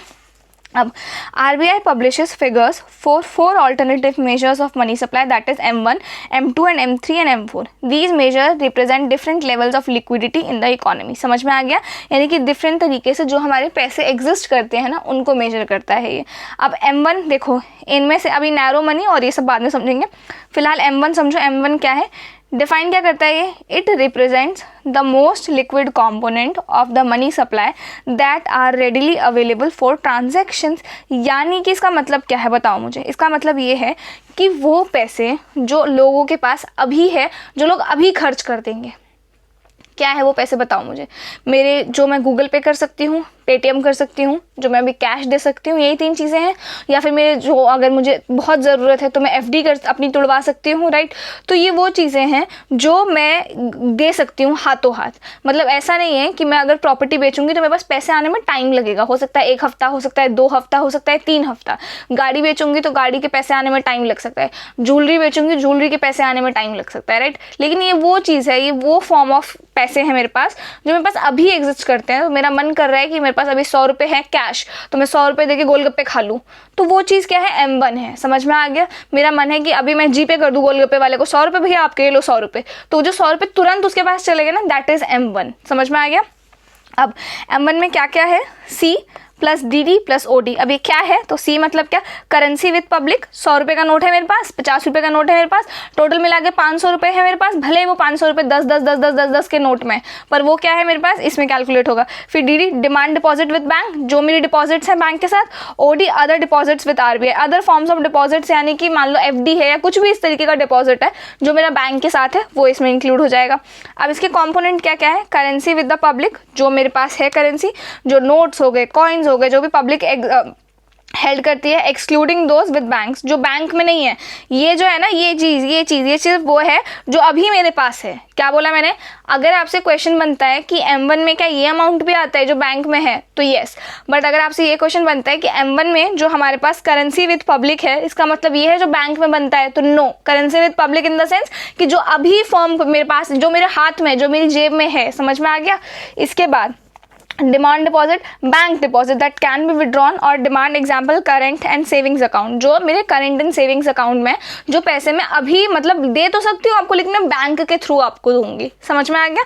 इसके बाद क्या है, other deposits with RBI, deposits by institution like central और state governments and not banks. अगर मैंने RBI के पास कुछ रखा है, बॉन्ड से रिलेटेड बेसिकली बात करता है, मेरे पास कोई बॉन्ड पेपर है RBI से रिलेटेड जो मैं RBI में दे दूंगी और RBI मुझे पैसे दे देगा, तो वो चीज़ क्या इसमें आ जाएगी। समझ में आ गया। इसके बाद है हमारे पास अब M2 का क्या है, it is broader measure of money supply that includes M1 plus some semi liquid components. अब ये चीज़ क्या है ये मुझे बताओ। देखो मैं बताती हूँ। M2 में आपका M1 भी आता है, M1 में जितने कंपोनेंट थे ये सारे आते हैं, plus post office saving deposits. क्या बोला मैंने आपको, जो सेमी लिक्विड कंपोनेंट्स है हमारे पास। सेमी लिक्विड कंपोनेंट्स का मतलब क्या है हमारे पास, सेमी लिक्विड कंपोनेंट्स का मतलब ये है कि जो हमारे सेविंग अकाउंट्स में पड़े हुए हैं पोस्ट ऑफिस में। समझ में आ गया, saving accounts in post office, that's it. इसके बाद एक सेकेंड, हाँ समझ में आ गया। इसके बाद M2 क्या, formula M1 plus post office saving deposits. Component क्या है, ऑल कंपोनेंट्स ऑफ M1 के सारे कंपोनेंट इंक्लूडेड हैं। Post office saving deposits, deposits in saving accounts at post office. समझ में आ गया। देन M3 क्या है, definition, the most common use measures of money supply reflecting both liquidity and stability. क्या रिप्रेजेंट करता है ये, कोई किसी भी तरीके की लिक्विडिटी आपकी है, जैसे कि मैं बताती हूँ भी क्या। अब M3 में आपका M1 तो है ही, plus time deposits with bank. अब all component of M1 plus time deposits, fixed and recurring deposits, जो आपका FD आ गया इसके अंदर, हेल्ड विद बैंक्स, जो भी मेरी फिक्स्ड डिपॉजिट्स है, which have a maturity period, जिसका होता है ना FD का 2 साल में होगी मेच्योर, 3 साल में मेच्योर होगी, 4 साल में मेच्योर होगी, तो वो आपका इसमें आ जाता है। और हाँ, जो हम वो नहीं खुलवाते LIC वगैरह, जिसमें आपको हर मंथ पेमेंट करना पड़ता है, और जब 3 साल तक किया आपने, 3 साल के बाद आपको पैसे मिलते हैं, तो वो भी इसमें आ जाता है। अब M4 क्या है, M4 का मतलब है, एक सेकेंड, हाँ M4 का मतलब है, it is the broadest major of money supply capturing nearly all liquid and semi liquid assets. इसमें सब कुछ आ जाता है आपका। M4 में M3 plus post office deposits, all components of M3, total post office deposits includes both savings and time deposit eight post office excluding national saving certificates. ये हटा देना। इसके अलावा जितनी चीज़ें हैं वो आपकी इसमें कैलकुलेट हो जाती हैं। तो M1, M2, M3, M4 का फॉर्मूला आपको पता होना चाहिए। M1 में ये फॉर्मूला है, इसके बाद M2 में ये फॉर्मूला है, इसके बाद M3 में ये फॉर्मूला है, इसके बाद M4 का ये फॉर्मूला है। That is all you need, यही आपको पता होना चाहिए। ठीक है। अब यहाँ पे क्या लिखा हुआ है, अगर आपने ध्यान दिया हो तो मैंने लिखा है M1 के आगे नैरो मनी, M2 के आगे नैरो मनी, M3 के आगे ब्रॉड मनी और M4 के आगे ब्रॉड मनी। ठीक है। तो ये क्या है, M1 एंड M2 को हम लोग नैरो मनी बोलते हैं, M3 एंड M4 को हम लोग ब्रॉड मनी बोलते हैं, और M1 is the most liquid and easiest transactions for all. M1 सबसे ज़्यादा लिक्विड यानी कि सबसे ज़्यादा यूज़ में आने वाला और सबसे ज़्यादा ईजीएस्ट ट्रांजेक्शन है। मेरे पास पैसे हैं भैया, ये लो मुझे पानी पूरी खिलाओ, मेरा हो गया। ठीक है। इसके बाद M4 क्या है, M4 is the least liquid of all, यानी कि सबसे कम यूज़ होता है M4। और M3 is the most commonly use to measure money supply, सबसे ज़्यादा मनी सप्लाई को मेजर करने के लिए M3 को यूज़ किया जाता है। And it is also known as aggregate monetary resources. Aggregate monetary resources अगर आपसे पूछा जा सकता है कि किस चीज़ को मेजर करता है M1, M2, M3, M4, तो your answer will be M3। समझ में आ गया। और सबसे ज़्यादा कॉमनली यूज मेथड कौन सा है मनी सप्लाई को कैलकुलेट करने का, तो वो है हमारे पास M3। समझ में आ गया। M3 ही उसको रिप्रेजेंट करता है। अब ये सारी बात हो गई कि मनी सप्लाई है, M1 है, M2 है, RBI 4 ये फिगर्स पब्लिश करता है वगैरह वगैरह। अब आप बोलोगे दी ये सब तो ठीक है, बट हम ये आरबीआई के बारे में क्यों पढ़ेंगे? तो आरबीआई के बारे में पूछा जा चुका है। अब आप लोगों को लग रहा होगा कि हमें आरबीआई तो पता है, reserve Bank of India, but still एक बार इसको देख लेते हैं, थोड़ा सा है। तो क्या है आरबीआई का full form? Reserve Bank of India. In 1934 the Reserve Bank of India act was enacted. 1934 यानी कि हमारी आज़ादी से पहले की बात कर रहा है ये। Reserve Bank of India enact किया गया था, and after this act in 1935, ये एक्ट आने के 1 साल बाद आरबीआई को स्टैब्लिश किया गया on April 1 in Calcutta. Calcutta में सबसे पहला हेडक्वार्टर जो था ना आरबीआई का, वो कैलकटा में था, बट उसको लेटर ऑन मूव कर दिया गया कहाँ पे? मुंबई में। But in 1937 RBI was permanently moved to Mumbai. समझ में आ गया? 1934 में एक्ट आया, 1935 में स्टैब्लिश हुआ, 1937 में हेडक्वार्टर कैलकटा से मुंबई शिफ्ट हुआ। 1949 में, अरे हाँ आपको पता नहीं होगा ये चीज़, मैं बता देती हूँ छोटी सी स्टोरी। तो आरबीआई जब स्टैब्लिश हुआ था ना, तो आरबीआई को ब्रिटिशर्स ने स्टैब्लिश किया था, ठीक है। अब ब्रिटिशर्स के टाइम वो स्टैब्लिश हुआ, तो दैट टाइम ना गवर्नमेंट उसको ओन नहीं करती थी, ठीक है। तो गवर्नमेंट आज़ादी के 2 साल बाद आरबीआई गवर्नमेंट के पास आया। तो 1949 में आरबीआई गॉट नेशनलाइज्ड। 1947 तक, मतलब आज़ादी के बाद तक भी 1949 तक आरबीआई प्राइवेट कंपनीज के पास था, हमारे पास नहीं था। After independence the bank was held by private stake holders before this. समझ में आ गया? इसके बाद emblem of RBI consist tiger along with palm tree. ये क्वेश्चन पूछा जा चुका है। दिस इज, मतलब यही रीज़न है जिसकी वजह से आपको ये पता होना चाहिए। तो ये है हमारे आरबीआई का एम्बलम, ये मैंने यहाँ पे लगा दिया है। तो ये वाइट में है, ये कलरफुल है। तो यहाँ पे हमारे पास ये टाइगर है विद पाम ट्री है। यहाँ पे ये पूछा अगर जाएगा कि आरबीआई के एम्बलम में क्या यूज़ हुआ है, तो आपको पता होना चाहिए, एक पाम ट्री और ये टाइगर, ये रहा टाइगर, ये रहा पाम ट्री, ठीक है। अब यहाँ देखो, ये ऊपर हिंदी में लिखा गया है भारतीय रिजर्व बैंक, और इंग्लिश में लिखा गया रिजर्व बैंक ऑफ इंडिया नीचे। क्या पता ये भी पूछ ले यार यूपीएससी का कोई भरोसा नहीं है, इसलिए सब कुछ अच्छे से ऑब्जर्व करो। भारतीय रिजर्व बैंक और रिजर्व बैंक ऑफ इंडिया, ठीक है। तो ये हमारा क्लियर है। अब ये चीज़ें हैं, इनको देख लेते हैं। ये भी आया हुआ है कि फंक्शंस क्या क्या हैं आरबीआई के।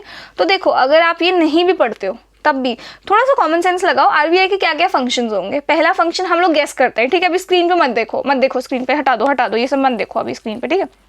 अब आरबीआई का पहला फंक्शन क्या है? तो पहला फंक्शन आरबीआई का यही हो सकता है, अगर मेरे माइंड में आ रहा है कि अगर बैंक है, बैंक से हम लोन लेते हैं, लेकिन अगर कहीं बैंक को भी लोन लेना हुआ, तो मान लो बैंक घाटे में जा रही है। बैंक एग्जैक्टली करती क्या है? जैसे मैंने आपको भी बताया, हमारा पैसा लेती है, किसी और को देती है, इंटरेस्ट पे लगाती है। बट इसके अलावा बैंक पैसा स्टॉक मार्केट में इन्वेस्ट करती है, बैंक पैसा अलग अलग जगह पे इन्वेस्टमेंट करती है, जहाँ से उनको अच्छा खासा रिटर्न मिलता है ना। मान लो हर जगह का पैसा डूब गया बैंक का, बैंक करप्ट हो गया। अब बैंक को अर्जेंट लोन चाहिए लोगों को पैसा देने के लिए, तो बैंक क्या करेगा? लोन लेगा। अब बैंक को भी तो किसी से लोन लेना पड़ेगा ना, तो वो जो मेन बॉडी है वो आपकी आरबीआई है। क्लियर है? दूसरी बात, अब मान लो गवर्नमेंट को भी कुछ काम पड़ जाए बजट से रिलेटेड, जो कि होता ही है, इतने करोड़ चाहिए, उतने करोड़ चाहिए, अब वो पैसा कहाँ से आएगा? अब बैंक, अगर गवर्नमेंट को भी लोन चाहिए तो गवर्नमेंट भी तो आरबीआई के पास ही जाएगी ना, करेक्ट। तो आरबीआई ने गवर्नमेंट को भी लोन दे दिया, आरबीआई ने बैंक्स को भी लोन दे दिया, ठीक है। इसके बाद अभी हमने देखा कि M1, M2, M3, M4 जो चारों मेजर्स थे, राइट, जो पैसे को दिखा रहे थे, मनी सप्लाई को। तो ये फिगर्स भी कौन निकाल रहे? आरबीआई। थोड़े टाइम पहले मैंने आपको बताया कि जो इन्फ्लेशन टारगेट है वो आरबीआई ±2% सेट करता है। तो ये टारगेट भी कौन सेट कर रहा है? आरबीआई। तो देख रहे हो, ये सारे काम है आरबीआई के। तो अगर आपने ये नहीं भी पढ़ा है, ठीक है, तो भी हमें आरबीआई के काम पता है। लेकिन कभी कभी हम क्या करते हैं ना, कुछ ज़्यादा ओवर स्मार्ट बन जाते हैं, तो हम ना ये चीज़ छोड़ देते हैं और हमें लगता है कि अरे आएगा, हम कर देंगे। बट ऐसा है नहीं। आरबीआई के इतने काम हैं, बट इसके अलावा कई सारे काम ऐसे हैं जो आरबीआई के नहीं हैं। तो वो जब आप पढ़ोगे ना, तो आपको लगेगा ये काम तो आरबीआई ही करता होगा यार। नहीं, आज इसीलिए हम लोग पढ़ने वाले हैं। तो यही काम है आरबीआई के, इसके अलावा आरबीआई का कोई काम नहीं है, ठीक है। पहला क्या है? Monetary authority. तो आपको पता होगा जितनी भी हमारी मॉनेटरी पॉलिसीज़ हैं, मॉनेटरी पॉलिसी अगर अभी नहीं पता है तो भी आगे पढ़ेंगे इसी लेक्चर में। तो फिलहाल के लिए जितना भी पैसों को लेके लेन देन है, समझ में आएगा, पैसों को लेके रूल्स सेट करना है कि जैसे कि पैसों को लेके क्या रूल सेट होगा बताओ। पहले तो ये रूल हो गया, जैसे बैंक है, बैंक अपनी मर्जी से नहीं लोन लगा सकता, इंटरेस्ट लगा सकता है कि बैंक का मन कर रहा है 10% इंटरेस्ट ले लेते हैं, तो ये नहीं करेगा बैंक कि आपने 10 रुपये उधार लिए, आपको 10% इंटरेस्ट देना पड़ेगा। नहीं, उसके लिए भी ना आरबीआई की अलग ही पॉलिसीज़ हैं कि बैंक आप सिर्फ इतने % इंटरेस्ट चार्ज कर सकते हो, ठीक है। सिमिलरली यही आपका क्या है? मॉनेटरी अथॉरिटी है। इसके अलावा भी है, अभी आगे भी पढ़ेंगे मॉनेटरी अथॉरिटी एग्जैक्टली क्या है। Implement and monitors the monetary policy and maintaining price stability. Price stability stability का मतलब क्या हो गया, इन्फ्लेशन को मेंटेन करना। इसके बाद regulator and supervisor of financial system, जो हमारा फाइनेंशियल सिस्टम है उसके ऊपर नजर कौन रखता है, RBI. Manager of foreign exchange, foreign exchange का मतलब क्या है, मतलब आप एक तरीके से ये मान लो जो जैसे हमारे यहाँ ना इंडिया में जो छोटी मोटी कंपनीज है, ठीक है, उनमें ना जो बाहर की कंपनीज है ना वो भी इन्वेस्ट कर सकती हैं। जैसे कि यूएसए की कंपनी है, मैंने कोई कंपनी खोल दी, ठीक है, अपने नाम से। अब मेरे नाम से जो कंपनी खुली है इंडिया में रजिस्टर्ड है, इंडियन कंपनी है, उसमें लेकिन ज़रूरी नहीं है कि इंडियन इन्वेस्टर्स ही इन्वेस्ट करें पैसा बाहर के लोग भी इन्वेस्ट कर सकते हैं, ठीक है। तो वो चीज़ कौन मैनेज करता है, आरबीआई मैनेज करता है।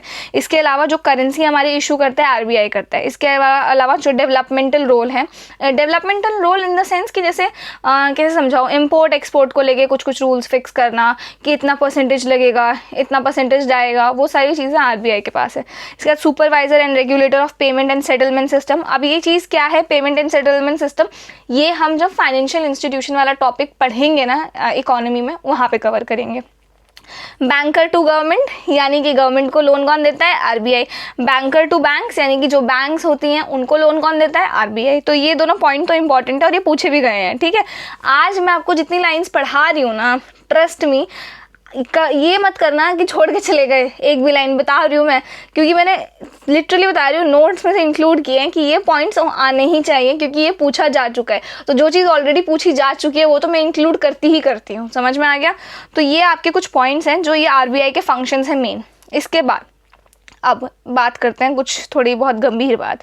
तो हुआ क्या ना, आपको पता है हमारे देश में ना 1991 तक ना ऐसा कुछ सिस्टम नहीं था जो ये डिसाइड कर सके कि एग्जैक्टली फॉरेन से देखो 1947 में ब्रिटिशर्स चले गए, ब्रिटिशर्स हमें बहुत गंदी हालत में छोड़ के गए थे, समझ में आ गया, मतलब पूरा गरीब बना के गए थे हम लोगों को। और जब हम देश हमें आज़ादी मिल गई, मान लो अब आज़ादी के बाद ना एक पूरे कंट्री को चलाना है आपको, समझ रहे हो, तो आपके पास कितना ब्रिलियंट माइंड होना चाहिए, सोच के चल रहे हो आप लोग। ऐसा नहीं होगा कि कल की डेट में हमें आज़ादी मिल गई, आज हम मुँह उठा के बोल दे कि ठीक है ये काम कर लेते हैं, नहीं, 50 चीज़ें होती हैं। तो सिमिलरली हमने भी अपनी गलतियाँ कर करके सीखा है, राइट। तो जब हमारा 1947 में देश आज़ाद हुआ ना, तो देश इस कंडीशन में ही नहीं था कि इंडियंस अपनी खुद की फैक्ट्रीज खोल सके, खुद के प्रोडक्ट्स लॉन्च कर सके, समझ में आ रहा है। तो हम लोग काफ़ी ज़्यादा ना बाहर के प्रोडक्ट्स पे रिलाई करते थे। तो बाहर के प्रोडक्ट पे रिलाई इसलिए करते थे, एक तो सस्ते मिल जाते थे, यहाँ पे आप बनाओ, फिर उसका एडवर्टाइजमेंट करो, फिर उस चीज़ को बेचो, समझ रहे हो आप। तो वो चीज़ ना काफ़ी ज़्यादा महंगी पड़ रही थी हमें। तो अब हुआ क्या ना, कोई भी जो कंट्री है ना उसकी जो इकोनॉमी है, जो बिजनेसेस है, वो कैसे रन करते हैं बताओ मुझे। वो रन ऐसे करते हैं कि किसी ने कंपनी खोल दी, अब हो सकता है उस कंपनी में उसको इन्वेस्टमेंट चाहिए, पैसे चाहिए उसको उस कंपनी को चलाने के लिए। तो मैं इन्वेस्टर हूँ, मैं उसको बोलूँगी आप अपनी कंपनी का 8% शेयर मुझे दे दो, बाकी का आप रखो। और वो जो 8% मैंने 8% शेयर का मतलब क्या है कि वो कंपनी है, उस कंपनी का 8% हिस्सा जो है ना, वो हिस्सा मेरे नाम कर दो आप, बस। तो आप वो हिस्सा आपने मेरे नाम कर दिया, आपको उसके बदले पैसे मिल जाएंगे, समझ में आ गया। तो पैसे दे दिए मैंने आपको, तो ये इन्वेस्टमेंट हुई, समझ में आया। अब हुआ क्या ना, तो 1991 से पहले हमारे देश में ना फॉरेन इन्वेस्टमेंट्स अलाउड नहीं थी। मतलब कि आप ना यहाँ पे ना इन्वेस्ट नहीं कर सकते आप इंडिया में, अगर कोई बाहर की कंपनी चाहे तो। और सारे इंडियंस तो हम गरीब ही हैं उस टाइम पे, तो कौन इन्वेस्ट करेगा हमारी कंपनीज में, राइट। कैसे चलेगी इंडिया की कंपनीज। तो फिर गवर्नमेंट को धीरे धीरे नॉलेज आया, गवर्नमेंट ने कई सारी कमिटीज़ बिठाई, इसके ऊपर स्टडी किया, फिर ये पाया गया कि ठीक है 1991 से कि आप एक काम करो, फॉरेन से जो इन्वेस्टमेंट आ रहा है ना कंपनीज को लेके, इस चीज़ को अलाउ कर दो। तो फिर फॉरेन डायरेक्ट इन्वेस्टमेंट, जिसको हम लोग एफडीआई कहते हैं, उस चीज़ को अलाउ किया गया। अब एफडीआई को जब अलाउ कर दिया गया ना, तब जाके हमारा जो ये डेवलपमेंटल सेक्टर है ना, इसमें बूस्ट आया। बूस्ट आया का मतलब क्या है कि चीज़ें बनने लग गई, कंपनीज बनने लग गई। तो ये चीज़ हमें समझ में आ गई, राइट। अब कंपनीज जब बनने लग गई, प्रोडक्ट आएगा, पैसा आएगा लोगों के पास, रोज़गार भी आएगा, ठीक है, कि कंपनी बनी है, मैं कंपनी में काम कर रही हूँ, मुझे 100 रुपये अब तनख्वाह मिल रही है हर महीने की फिक्स्ड, राइट। अब उस तनख्वाह को मैं खर्च भी तो करूँगी ना कहीं। तो सिमिलरली अब हुआ क्या है ना, जब सब लोग कमाने लग गए, ठीक है, अब सब लोग खर्च तो करेंगे ही ना किसी चीज़ पे। अब सबके पास पैसा आ गया, उस टाइम पे सब कमा रहे हैं, तो उस चीज़ के रिगार्डिंग फिर प्रोडक्ट आए, सब उसको अफोर्ड करने लग गए। फिर क्या हुआ, पैसा ज़्यादा आ गया मार्केट में, इन्फ्लेशन आ गया मार्केट में। अब गवर्नमेंट को ये समझ नहीं आ रहा है कि पैसा ज़्यादा आ गया तो इन्फ्लेशन, महंगाई आ गई, अब इस चीज़ को कैसे कंट्रोल किया जाए। तो अब इस चीज़ को स्टडी किया गया कि ये सब तो चलता रहेगा, मतलब कि लोगों के पास तो रोज़गार आता रहेगा, लोगों को सैलरीज मिलती रहेंगी, प्रोडक्ट बनते रहेंगे, तो प्रोडक्ट बढ़ेंगे, डिमांड बढ़ेगी, ये सब चीज़ तो चलता ही रहेगा। तो पैसा आया है तो महंगाई आ रही है। गवर्नमेंट को ये चीज़ क्या होने लग गई, धीरे धीरे समझ में आने लग गई। तो अब पैसा, जैसे आपको मैं समझाया मैंने आपको कि किस तरीके से जो मनी सप्लाई है ना, मनी सप्लाई से क्या आती है, महंगाई आती है। जबकि हमारे माइंड में इमेज क्या है, अभी आपके माइंड में क्या इमेज है कि अगर आपके पास पैसा होगा बहुत सारा तो ज़िंदगी बहुत आसान बन जाएगी, राइट, चीज़ें आपको सस्ती लगने लगेंगी। बट ऐसा नहीं है। चीज़ें और क्या होती है, जितना आपके पास पैसा आएगा चीज़ें उतनी महंगी होने लग जाएंगी, ठीक है। तो ये एक कॉन्सेप्ट है जो माइंड में बिठा के चलो, पैसा आएगा यानी कि महंगाई आएगी, ठीक है। तो गवर्नमेंट को ये चीज़ रियलाइज़ होने लग गई कि यार पैसा आ रहा है लोगों के पास पर महंगाई आ रही है अब तो इस चीज़ को कैसे कंट्रोल किया जाए। तो काफ़ी स्टडी करने के बाद एक फ्रेमवर्क लाया गया जिसका नाम है monetary policy framework agreement. I hope मैंने आपको ये कॉन्सेप्ट अच्छे से समझाया अभी। अब मॉनेटरी पॉलिसी फ्रेमवर्क एग्रीमेंट क्या है? The monetary policy framework agreement is a formal agreement between government of India and reserve Bank of India. अब गवर्नमेंट ने क्या किया, ये काम ना आरबीआई पे छोड़ दिया कि आरबीआई आपका काम है कि आप इन्फ्लेशन को कैसे कंट्रोल करते हो।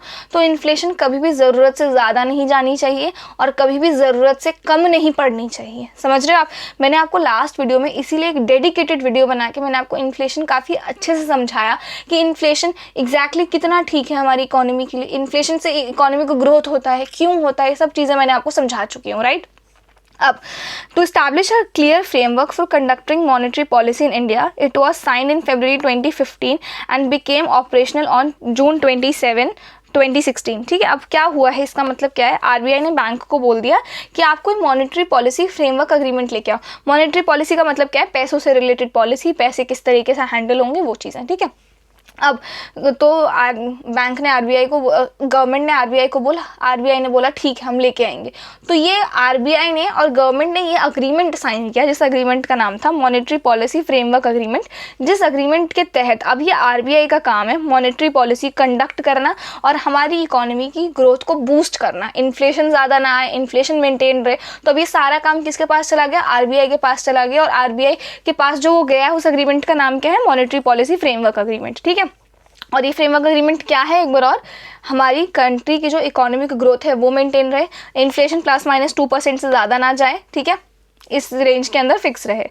अब इस जो एक्ट, ये जो अग्रीमेंट है, इसके कुछ ना कुछ फीचर्स होंगे। अब क्या है वो फीचर, पहला क्या है, objective, the primary objective is to achieve price stability, यानी कि प्राइस स्टेबिलिटी है, while keeping in mind the goal of the economic growth. यानी कि देखो प्राइस स्टेबिलिटी रहे, यानी कि इन्फ्लेशन भी मेंटेन रहे, हमारी ग्रोथ भी मेंटेन रहे। उसके बाद क्या है, इन्फ्लेशन टारगेटिंग, क्या बताया मैंने, upper limit 6% and lower limit 2%। अच्छा हाँ, +-2% है ना। देखो मैं आपको एक चीज़ बताती हूँ, ये चीज़ हमारी जो इन्फ्लेशन टारगेट है वो +-2% है, यानी कि ज़्यादा 4% ज़्यादा नहीं जाना चाहिए और 2% से कम नहीं होना चाहिए। लेकिन लास्ट वाले वीडियो में मैंने आपको मॉडरेट इन्फ्लेशन पढ़ाया था ना, क्रीपिंग इन्फ्लेशन, मॉडरेट इन्फ्लेशन, जहाँ पे मैंने आपको इन्फ्लेशन टारगेट बताए थे कि 3 to 10% के बीच अगर रहता है इन्फ्लेशन तो वो हमारी इकोनॉमी के लिए ठीक माना जाता है कि हमारी इकोनॉमी बहुत अच्छी चल रही है, राइट। तो ये जो 6% है ना, हमारे 4% से 2% जो आगे गया है, ये 6%, दिस इज़ गुड, ये अच्छा कंसिडर होता है कि ठीक है अपर लिमिट 6 लेकिन इससे ज़्यादा नहीं जाना चाहिए। वैसे तो आइडियली क्या है, +-2%, यानी कि ज़्यादा आपका 4% से ज़्यादा ना जाए और कम आपका 2% से कम ना हो, लेकिन 6% इकोनॉमी को ग्रोथ के लिए सही है। तो ये लिमिट है कि 6% से ज़्यादा आपका नहीं जाना चाहिए, ठीक है। अब अकाउंटेबिलिटी, यानी कि if the inflation target is missed for 3 consecutive quarters, यानी कि अगर आरबीआई ने ना ये चीज़ अचीव नहीं की लगातार 3 सालों तक, क्या बोला मैंने आपको, लगातार 3 सालों तक इन्फ्लेशन आए जा रहा है, हाइपर इन्फ्लेशन वाली कंडीशन आ गई है, ठीक है। तो उस कंडीशन में क्या होगा, आरबीआई आंसरेबल है गवर्नमेंट को, RBI must provide an explanation to the government along with the remedial measures, यानी कि इस चीज़ को कैसे आप ठीक कर सकते हो ये चीज़ें भी आरबीआई बताए। क्या बोल दिया मैंने भी आपको कि एक monetary policy framework agreement sign हुआ गवर्नमेंट के बीच और आरबीआई के बीच। अब इस एग्रीमेंट के तहत क्या होगा कि आरबीआई 4% से ज़्यादा, मतलब देखो है तो आइडियली 4%, लेकिन यहाँ पे 6% इसलिए लिखा है क्योंकि 2% तक की छूट है कि 4 से 6 के बीच में रहे, ठीक है, लेकिन आइडियली 4% है। अब गवर्नमेंट ने लिमिट दे दी कि आपके जो इन्फ्लेशन है वो 6 से ज़्यादा नहीं जाना चाहिए और 2 से कम नहीं होना चाहिए। अगर लगातार 3 सालों तक अगर आप ये मेजर फॉलो नहीं कर पाते तो यू मस्ट गिव आंसर, हमें जवाब दो पूरे प्रूफ के साथ कि ऐसा क्यों हो रहा है हमारी इकोनॉमी में, ठीक है। तो ये है आरबीआई का काम। फ्लेक्सिबल इन्फ्लेशन टारगेटिंग यानी कि the framework is based on flexible inflation targeting approach which gives the RBI flexibility to focus on inflation while considering growth and financial stability. ये इसी वजह से जो 4 से 6% वाली बात मैंने आपको कही ना कि फ्लेक्सिबल है, गवर्नमेंट ने आरबीआई को दे रखा है कि 4% है, आप 2% और ले लो, 6% फ्लेक्सिबिलिटी रखो मेंटेन, लेकिन इन्फ्लेशन इससे ज़्यादा नहीं जाना चाहिए। और वो जो 2% मैंने आपको बताया ना 4 से 6%, वो इसीलिए 2% की फ्लेक्सिबिलिटी है ताकि हमारी इकोनॉमी ग्रोथ मेंटेन रहे। अब इकोनॉमिक ग्रोथ और इन्फ्लेशन किस तरीके से रिलेटेड है मैंने आपको लास्ट वीडियो में ऑलरेडी समझाया था। अब चलते हैं इस चीज़ के ऊपर। तो अब आरबीआई को, क्योंकि monetary policy framework agreement maintain RBI ने साइन कर लिया है, अब आरबीआई को इन्फ्लेशन मेंटेन रखना है। अब देखो आरबीआई के पास एक काम तो है नहीं, राइट, आरबीआई के पास बहुत सारे काम है। करेंसी प्रिंट करना है, क्या चल रहा है मार्केट में ये पता होना चाहिए, बैंक का इंटरेस्ट रेट डिसाइड करना है, बैंक किस तरीके से फंक्शन करेंगे ये डिसाइड करना है, बैंक को लाइसेंस देना है, लाइसेंस कैंसिल करना है, 50 काम है। तो अब आरबीआई ने जब ये अग्रीमेंट साइन कर दिया ना, तो आरबीआई को एक डेडिकेटेड बॉडी चाहिए थी जो सिर्फ और सिर्फ, जिस बॉडी का काम क्या है, इन्फ्लेशन मेंटेन करना। यानी कि एक ऐसी बॉडी चाहिए आरबीआई को अपने अंदर कि जिसका काम है मॉनेटरी पॉलिसी फ्रेमवर्क अग्रीमेंट को इम्प्लीमेंट करना। समझ रहे हो, इसको इम्प्लीमेंट करना, क्योंकि गवर्नमेंट से फटकार मिल जाएगी अगर नहीं किया हमने। अब तो हमने साइन भी कर दिया है, तो एक ऐसी बॉडी बनाओ जिसका सिर्फ काम यही है, इसी अग्रीमेंट को फुलफिल कराना, और कोई काम नहीं है उस बॉडी का। समझ में आ गया।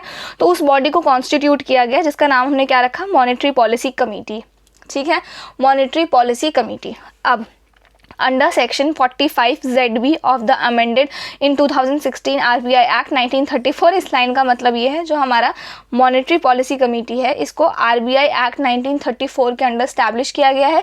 आरबीआई एक्ट 1934 को 2016 में अमेंड करके इस बॉडी को क्या किया गया है, स्टैब्लिश किया गया है, ठीक है।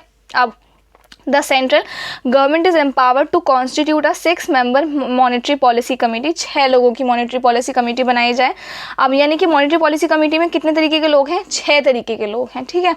अब the main objective of this committee is to it should determine the policy rate required to achieve inflation target, यानी कि एक ऐसी पॉलिसी बना दो आप जिससे हमारा इन्फ्लेशन मेंटेन रहे। इन्फ्लेशन उससे कम जा रहा है तो उसको सुधारो, ये आपकी ड्यूटी है। इन्फ्लेशन अगर उससे ज़्यादा जा रहा है तो भी उसको सुधारो, ये आपकी ड्यूटी है, ठीक है।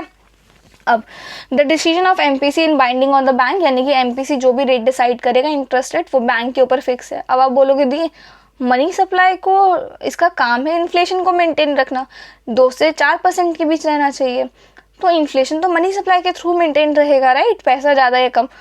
तो उसमें बैंक, बाकी बैंक्स का क्या काम है, राइट। अगर आप लोग सोचो, एक तरीके से नहीं सोचा है तो सोचो, मैं भी आपको एक डाउट देती हूँ, इसको सोचो। आरबीआई का काम है इन्फ्लेशन मेंटेन रखने का, मॉनेटरी पॉलिसी कमेटी का, ठीक है। इन्फ्लेशन कितना रहना चाहिए, 4%, ठीक है। अब इस बॉडी का जब काम ही है इन्फ्लेशन को मेंटेन रखने का, सिर्फ इन्फ्लेशन रिलेटेड चीज़ करने का, तो ये इसका जो डिसीजन है, ये ऐसा क्या डिसीजन लेने वाली है जो बैंक संभालेगा। इन्फ्लेशन तो आरबीआई को मेंटेन रखना है, तो इन्फ्लेशन आरबीआई बैंक्स के थ्रू कैसे इन्फ्लेशन मेंटेन रखेगा, राइट। मतलब बैंक का क्या काम, आरबीआई को स्कीम लानी चाहिए कि हर जना इतना खर्च करेगा, या कोई भी कंपनी है वो प्रोडक्ट बनाएगी वो इतना महंगा नहीं बनाएगी या इतना सस्ता नहीं बनाएगी, कुछ इस तरीके का काम करना चाहिए ना एमपीसी को, जिससे इन्फ्लेशन ना आए। अगर आप सोचो कोई भी प्रोडक्ट बन रहा है, वो प्रोडक्ट कितना बन रहा है, कितने का बन रहा है, ये सारी चीज़ें एमपीसी को डिसाइड करनी चाहिए, राइट। तो बैंक का यहाँ पे क्या रोल आ रहा है, ये डाउट अगर नहीं आया तो डालो अपने मन में ये डाउट, ठीक है। तो अब इस चीज़ को, डाउट को मैं आगे क्लियर करूँगी आपको। अब एमपीसी के जो ये 6 लोग हैं ना, इनमें से कितने, मतलब एमपीसी में टोटल 6 लोग हैं, ठीक है। तो 6 लोगों में जो हमारे पास 3 है वो तो खुद के आरबीआई के मेंबर्स हैं, और जो 3 है वो गवर्नमेंट ऑफ इंडिया के मेंबर्स हैं। तो RBI governor as its ex officio chairperson, यानी कि जो आरबीआई के गवर्नर होंगे वो ऑटोमेटिकली इस कमेटी के चेयरपर्सन बन जाएंगे, ठीक है। अब deputy governor of bank in charge of monetary policy, जो डेप्यूटी गवर्नर होंगे वो भी इस कमेटी के मेंबर हैं। And officer of bank to be nominated by the central board, यानी कि जो भी आरबीआई का जो भी सेंट्रल बोर्ड है वो जिस भी ऑफिसर को नॉमिनेट कर देगा वो भी इसका मेंबर है। यानी कि ये 3 तो बैंक के ही हो गए, और 3% to be appointed by central government, 3% central government appoint करेगी, ठीक है। अब इस कमेटी का काम क्या है, it decides the RBI's benchmark interest rate, यानी कि आरबीआई किस इंटरेस्ट रेट पे पैसे देगा बैंक को, ये डिसाइड करेगी ये कमेटी। अब फिर से ये डाउट आना चाहिए कि दीदी इन्फ्लेशन को मेजर करना है, इन्फ्लेशन को कंट्रोल करना है, इससे इंटरेस्ट रेट का क्या लेना देना है। मतलब इन्फ्लेशन को कंट्रोल करने के लिए तो हमें कंपनीज को कंट्रोल करना चाहिए ना, कि आप लोग इतनी महंगी चीज़ें मत बनाओ, ये इतना महंगा मत रखो चीज़ों को जो इन्फ्लेशन आए, राइट। तो दी इससे इंटरेस्ट का क्या लेना देना है, राइट, ये क्वेश्चन होना चाहिए आपका। इसको भी आगे समझेंगे। इसके बाद decision taken by majority vote, यानी कि ये कमेटी जो भी डिसीजन लेती है ना, वो इन 6 लोगों के मेजॉरिटी वोट पे डिपेंड करता है कि क्या किस तरीके का वोट सिस्टम है। उसके बाद हम लोग उस डिसीजन पे आएंगे, ठीक है। मान लो इस 6 कमेटी में 4 लोगों की मंजूरी है कि इन्फ्लेशन का टारगेट 3% इस साल होना चाहिए, 2 की मंजूरी है नहीं, इकोनॉमिक ग्रोथ कम है, 4% ले आओ, तो 3% ही होगा क्योंकि 4 की मेजॉरिटी है, ठीक है। अब Urjit Patel deputy governor of RBI committee propose the idea of MPC and monetary policy framework agreement, ये आएगा ही आएगा कि इस कमेटी ने रेकमेंड किया था, उर्जित पटेल कमेटी ने। इसके बाद monetary policy framework agreement was made to decide about the parameters of range in which inflation should be controlled and growth must be targeted, and to implement this agreement we formed monetary policy committee, nothing new, बता दिया मैंने आपको। Monetary policy framework agreement को implement करने के लिए monetary policy framework committee को बनाया गया, ठीक है। इसके बाद now here comes the important part. अब यहाँ से चैप्टर इम्पॉर्टेंट बनता जा रहा है। देखो मेरी कोशिश ये है कि मैं आपको इकोनॉमी ना एक स्टोरी की तरह समझाऊँ, समझ रहे हो, कि ऐसा हुआ ऐसा हो, जिससे आप इंटरेस्ट लो, समझो इस चीज़ को, और इकोनॉमी को इतना इजी बना दो ना कि मतलब एकदम मज़ा ही आ जाए, आपको रटने की ज़रूरत ही ना पड़े, कॉन्सेप्ट एकदम मक्खन की तरह याद हो जाए, ठीक है। ये मेरा एम है। सिर्फ इकोनॉमी को लेके नहीं, मैं कोई भी सब्जेक्ट पढ़ाऊँ तो वो ऐसा पढ़ाऊँ कि एक लाइक अ स्टोरी, समझ रहे हो। तो उससे होता क्या है ना, डॉट कनेक्ट करके ना थोड़ा इजी हो जाता है उस चीज़ को समझना, राइट। तो अब यहाँ से आपका मोस्ट इम्पॉर्टेंट चीज़ यहाँ से आपकी शुरू होने वाली है। Before starting this I would like to say something that अगर आप लोगों को ना ये चीज़ें समझ में आ रही हैं, अच्छा लग रहा है मैं पढ़ा रही हूँ, and if you are really enjoying it, understanding it, समझ में आ रहा है, then please do support me and it will be really helpful for me, and thank you so much for doing that. So या अब start करते हैं। तो क्या बोला मैंने आपको कि ये जो चीज़ है यहाँ से काफ़ी इंपॉर्टेंट होने वाली है। अब here comes the important part.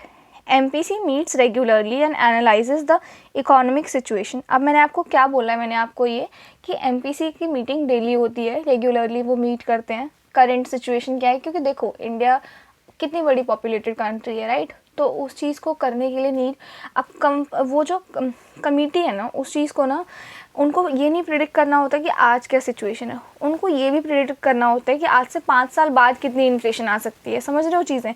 तो कितना स्ट्रेसफुल काम है ये। तो इसको हैंडल करने के लिए लोग रेगुलरली मीटिंग करते हैं एंड क्या सिचुएशन है हमारी कंट्री की उसको एनालाइज करते हैं एंड यूजेस वेरियस टूल्स। अब मैं इसी की बात करने वाली थी, to control the inflation and growth of our country. अब क्या बोला मैंने आपको कि MPC डेली मीटिंग करती है और ना टूल्स का यूज़ करती है इस चीज़ को कंट्रोल करने के लिए। समझ में आ गया। अब ये टूल्स क्या है ये मैं आपको समझाती हूँ, ये मैंने इसीलिए यहाँ पे बना रखा है, इसको अभी ध्यान से समझेंगे अभी, ठीक है। The target set by monetary policy framework agreement are achieved by monetary policy committee through its money supply control tools.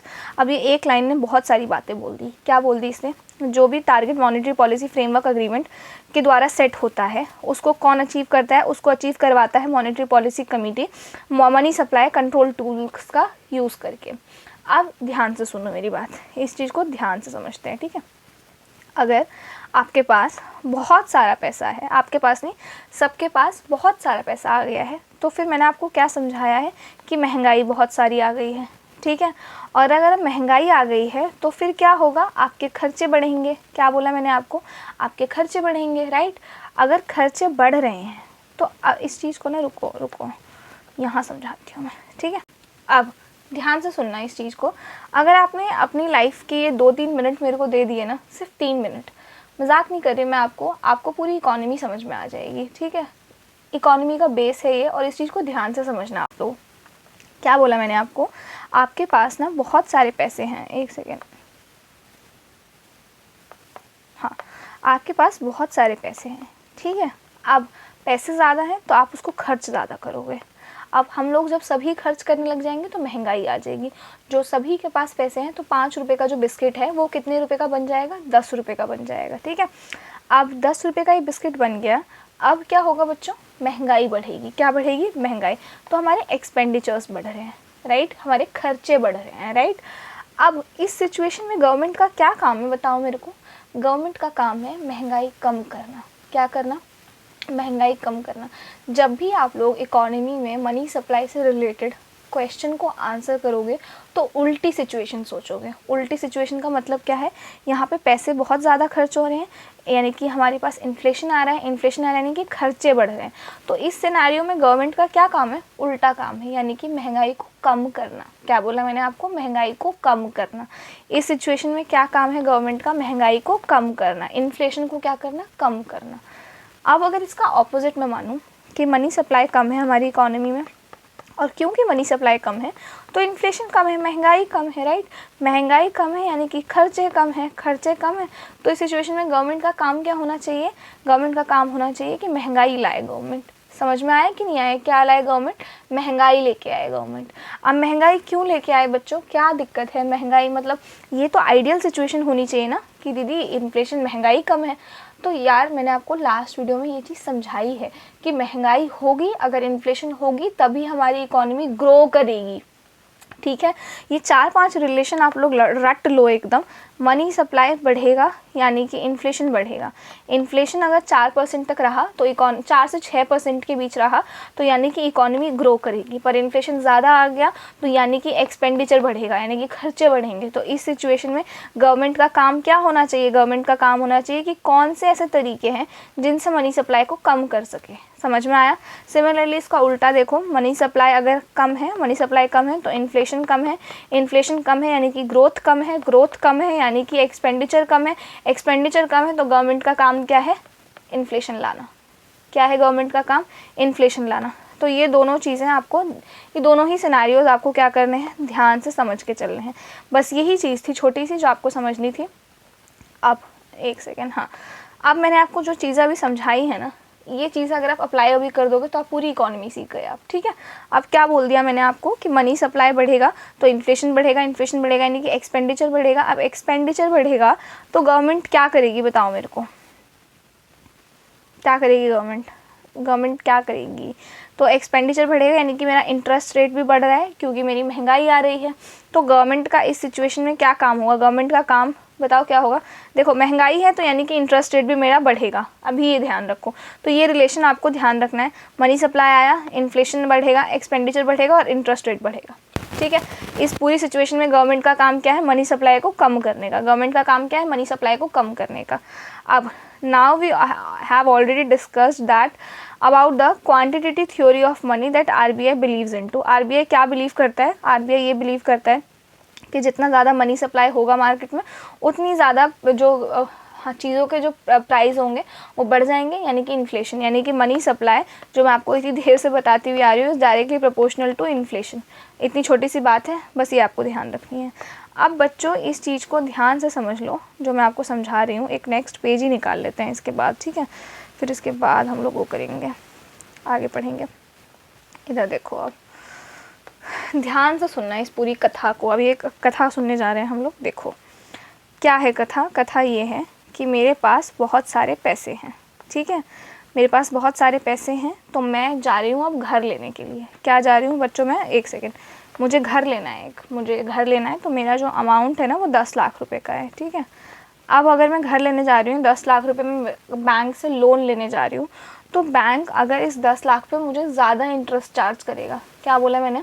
ज़्यादा इंटरेस्ट चार्ज करेगा, और मुझे कहीं से ये पता लग जाए कि आज से 2 महीने बाद इंटरेस्ट कम होने वाले हैं, तो मैं ये जो 10 लाख का अमाउंट है ना 2 महीने बाद में लूँगी क्योंकि इंटरेस्ट कम होगा। समझ में आ गया? इंटरेस्ट कम होगा यानी कि बैंक को मुझे कम पैसे देने पड़ेंगे, ठीक है। अब इसका ऑपोजिट है कि अगर इंटरेस्ट ज़्यादा होगा तो बैंक को मुझे ज़्यादा पैसे देने पड़ेंगे। समझ में आ गया? तो अगर मार्केट में ना मनी सप्लाई बहुत ज़्यादा है तो बैंक क्या होगा? इन्फ्लेशन बहुत ज़्यादा आएगा, ठीक है। महंगाई बहुत ही ज़्यादा आएगी, और महंगाई बहुत ज़्यादा आएगी तो इस पूरे केस में इंटरेस्ट का रेट क्या है? वो बढ़ जाएगा। समझ में आ गया? अब इस पूरे केस में गवर्नमेंट का काम क्या है? गवर्नमेंट का काम है इन्फ्लेशन को कम करना। क्या करना? इन्फ्लेशन को कम करना। अब इन्फ्लेशन यानी कि महंगाई को कम करना। अब महंगाई को गवर्नमेंट कैसे कम कर सकती है बताओ मेरे को? क्योंकि महंगाई बहुत आ रही है, तो महंगाई अगर बहुत है तो गवर्नमेंट क्या करेगी ना, आरबीआई क्या करेगी, वो बैंक को कहेगी, क्या कहेगी बैंक को, कि आप लोग ना इंटरेस्ट रेट को क्या कर दो, थोड़ा सा कम कर दो, क्या कर दो, थोड़ा सा कम कर दो, तो महंगाई कम हो जाएगी। समझ में आया क्या बोला मैंने आपसे ये बोला कि ये है जैसे कि एक बैंक है। देखो दोबारा एक बार शुरू से समझते हैं इस चीज़ को, मैं चाहती हूँ बहुत अच्छे से आप लोगों को समझ में आए। तो देखो हुआ क्या है, महंगाई है।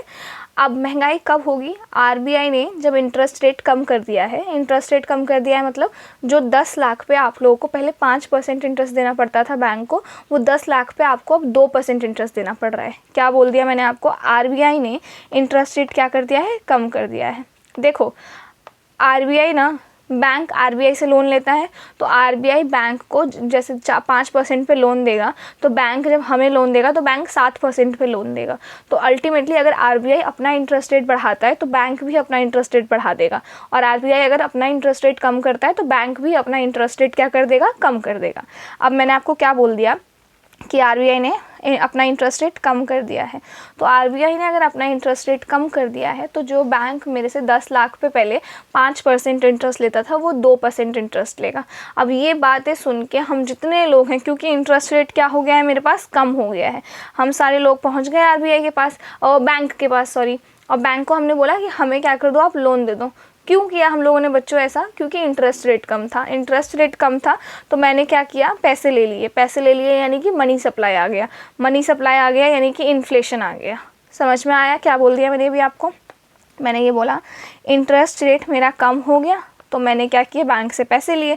तो मैंने पैसे लिए तो जितनी स्मार्ट में हूँ, ओवर स्मार्ट लोग हैं, मतलब मेरे से ज़्यादा ही स्मार्ट है लोग, तो फिर इंटरेस्ट रेट अगर कम हो गया तो मनी सप्लाई बढ़ गया। मनी सप्लाई बढ़ गया यानी कि इन्फ्लेशन बढ़ गया। ये दोनों तो भाई भाई हैं, ये बढ़ेगा तो ये बढ़ेगा ही। समझ में आ गया। तो अगर आरबीआई को मार्केट में इन्फ्लेशन लाना है, क्या बोला मैंने अभी, मैंने जो आपको थोड़ी देर पहले डाउट दिया था एक, कि दी अगर इन्फ्लेशन लाना होगा तो आरबीआई बैंक्स को क्यों बोलेगी, आरबीआई के जो डिसीजंस हैं वो बैंक के ऊपर क्यों बाइंडिंग होंगे, बल्कि आरबीआई को तो प्रोडक्ट के ऊपर रेट बढ़ाने या कम करने चाहिए ना। तो नहीं, ऐसा नहीं है। आरबीआई ना इन्हीं टूल्स का यूज़ करके और बैंक का ही इंटरेस्ट रेट का ही यूज़ करके, इंटरेस्ट रेट ये वर्ड आप लोग ध्यान रख लो, आरबीआई इंटरेस्ट रेट का ही यूज़ करके इन्फ्लेशन को मेंटेन रखता है। समझ में आ गया। अब कैसे इंटरेस्ट रेट, किस तरीके के इंटरेस्ट रेट, ये समझते हैं हम लोग। तो क्या बोला मैंने कि आरबीआई ने क्या किया है, इंटरेस्ट रेट को कम कर दिया है। तो इंटरेस्ट अगर कम हो गया है तो लोग ज़्यादा से ज़्यादा लोग पहुंच जाएंगे क्या लेने के लिए, लोन लेने के लिए। तो ज़्यादा पैसा आ गया मार्केट में, मनी सप्लाई बढ़ गया यानी कि इन्फ्लेशन बढ़ गया। अब इसका उल्टा मानो कि मनी सप्लाई बहुत ज़्यादा है, समझ में आ गया, और क्या कहते हैं, इन्फ्लेशन बहुत ज़्यादा है। अब आरबीआई को ना इन्फ्लेशन को कम करना है। क्या बोला, आरबीआई को इन्फ्लेशन को कम करना है। तो आरबीआई क्या करेगी बताओ मेरे को, इंटरेस्ट रेट बढ़ा देगी आरबीआई। कि पहले अगर 10 लाख पे आप लोगों को 5% लोन 5% इंटरेस्ट देना पड़ता था, तो आरबीआई कहेगी अब अच्छा बहुत पैसा आ रहा है आपके पास, तो 5 की जगह 15% इंटरेस्ट अब हम लोग लेंगे। तो अभी जितना पैसा इन लोगों के पास था ना वो सारा यहाँ चला गया। समझ में आ गया। तो इंटरेस्ट रेट बढ़ गया यानी कि लोगों के पास क्या हो गया, पैसा कम हो गया। समझ में आया। तो ये चीज़ आप लोग ध्यान रखना है इस चीज़ को। मनी सप्लाई बढ़ेगा तो इन्फ्लेशन बढ़ेगा। तो इस केस में आरबीआई क्या करेगी, इंटरेस्ट रेट को कम करेगी। और अगर मनी सप्लाई कम है यानी कि इन्फ्लेशन कम है तो इस केस में आरबीआई क्या करेगी, इंटरेस्ट रेट को बढ़ा देगी। ये चीज़ आप लोग अच्छे से ध्यान रखना। और आरबीआई ना मनी सप्लाई को यानी कि इन्फ्लेशन को कंट्रोल करने के लिए इंटरेस्ट रेट्स का ही यूज़ करती है। समझ में आ गया। अब कितने तरीके के इंटरेस्ट रेट होते हैं, किस तरीके का क्या होता है, ये आगे समझते हैं। समझ में आ गया। तो अब क्या बोला मैंने आपको कि कहाँ गए हम, हाँ, अब मैंने आपको क्या बोला, आरबीआई क्यूटीएम पे बिलीव करती है यानी कि क्वांटिटेटिव थ्योरी ऑफ मनी, यानी कि जितना ज़्यादा मनी सप्लाई होगा मार्केट में उतनी ज़्यादा क्या होगी, इन्फ्लेशन आएगी। समझ में आया। अब मॉनेटरी पॉलिसी फ्रेमवर्क अग्रीमेंट था, उस एग्रीमेंट को फुलफ़िल कराने के लिए मॉनेटरी पॉलिसी कमेटी बनाई गई। अब उस मॉनेटरी पॉलिसी कमेटी ने ना 2 तरीके की मॉनेटरी पॉलिसी बनाई है। अब वो 2 तरीके की मॉनेटरी पॉलिसी क्या है, एक है कॉन्ट्रैक्शनरी, इसी को हम लोग डियर मनी पॉलिसी या इसी को हम लोग टाइट मनी पॉलिसी बोलते हैं। दूसरी क्या है, एक्सपेंशनरी, इसी को हम लोग चीप मनी पॉलिसी या लूज मनी पॉलिसी बोलते हैं। अब ये दोनों चीज़ें क्या हैं, इनको समझते हैं थोड़ा ध्यान से। इसको ध्यान से समझने से पहले अभी जो मैंने आपको पूरी कथा सुनाई थी, वो कथा मैंने आपको क्या सुनाई थी बताओ। मार्केट में अगर बहुत पैसा है यानी कि बहुत इन्फ्लेशन है तो आरबीआई चाहेगा कि सारा पैसा उनके पास आ जाए। समझ में आया कि नहीं आया? आरबीआई पैसे को अपने पास खींचेगा। क्यों खींचेगा? ताकि मार्केट से पैसा कम हो, मनी सप्लाई कम हो, मनी सप्लाई कम होगा तो इन्फ्लेशन कम होगा। समझ में आया? तो इसीलिए जब आरबीआई पैसे को अपने पास बुलाएगा ना, खींचेगा, यानी कि पैसा बहुत डियर नहीं होता प्यार से, जिसको हम लोग डियर बुलाते हैं, तो आरबीआई को पैसा अभी बहुत प्यारा है तो उसको अपने पास बुला रहा है वो। समझ में आ गया? तो इसी को हम लोग क्या बोलेंगे? कॉन्ट्रैक्शनरी डियर मनी पॉलिसी या टाइट मनी पॉलिसी, यानी कि आरबीआई चाह रहा है कि मेरे पास आ जाओ तुम लोग। ठीक है। और दूसरा क्या है, अगर मार्केट में कम पैसा है, इन्फ्लेशन बिल्कुल भी नहीं है, ठीक है, तो उस केस में क्या करेगा आरबीआई? मार्केट में पैसा डालेगा आरबीआई, यानी कि पैसा मार्केट में भेजेगा। तो कैसे भेजेगा? इंटरेस्ट रेट कम कर देगा, पैसा अपने पास से भेजेगा। तो उस चीज़ में क्या कर रहा है आरबीआई? एक्सपेंड कर रहा है, पैसे को फैला रहा है। समझ में आ गया? तो इस चीज़ को क्या कहेंगे हम लोग? एक्सपेंशनरी चीप मनी पॉलिसी या लूज मनी पॉलिसी। अब जितने भी तरीके के हम लोग टूल्स पढ़ेंगे ना मनी सप्लाई को कंट्रोल करने के लिए, या तो हम टूल पढ़ेंगे कि मार्केट में मनी सप्लाई डाला जाए, या तो हम टूल पढ़ेंगे कि मार्केट से पैसा निकाला जाए। समझ में आ गया?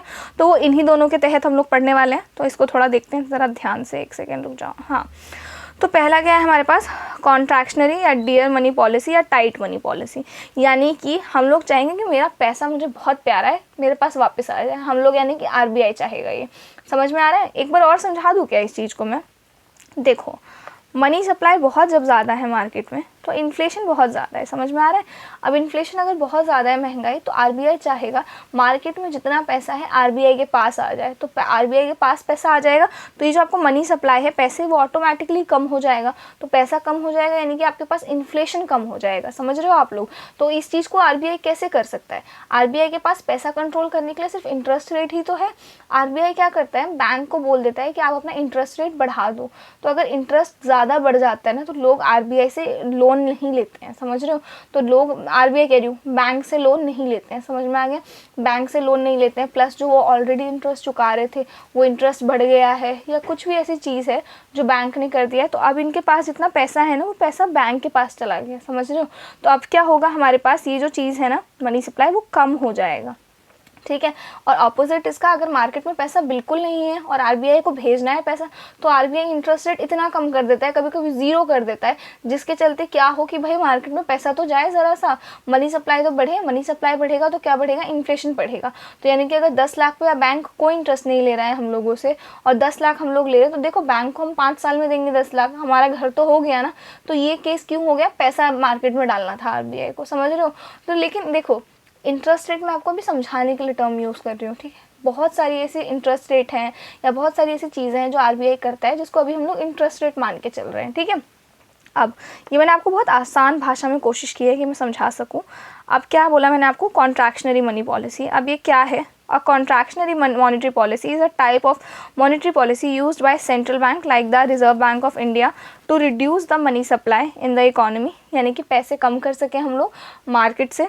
Its primary goal is to control inflation। क्या है इसका करना? कंट्रोल, इन्फ्लेशन को कंट्रोल करना है, स्टेबलाइज करना करेंसी को, and prevent over heating of economy. समझ रहे हो?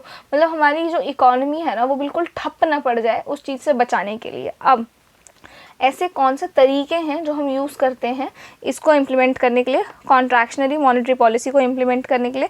तो वो टूल्स कौन कौन से हैं? The central bank employs the following measures to decrease money supply. अब ये तरीके हैं जिनको हम लोग अपनाते हैं ताकि मनी सप्लाई को कम कर सके।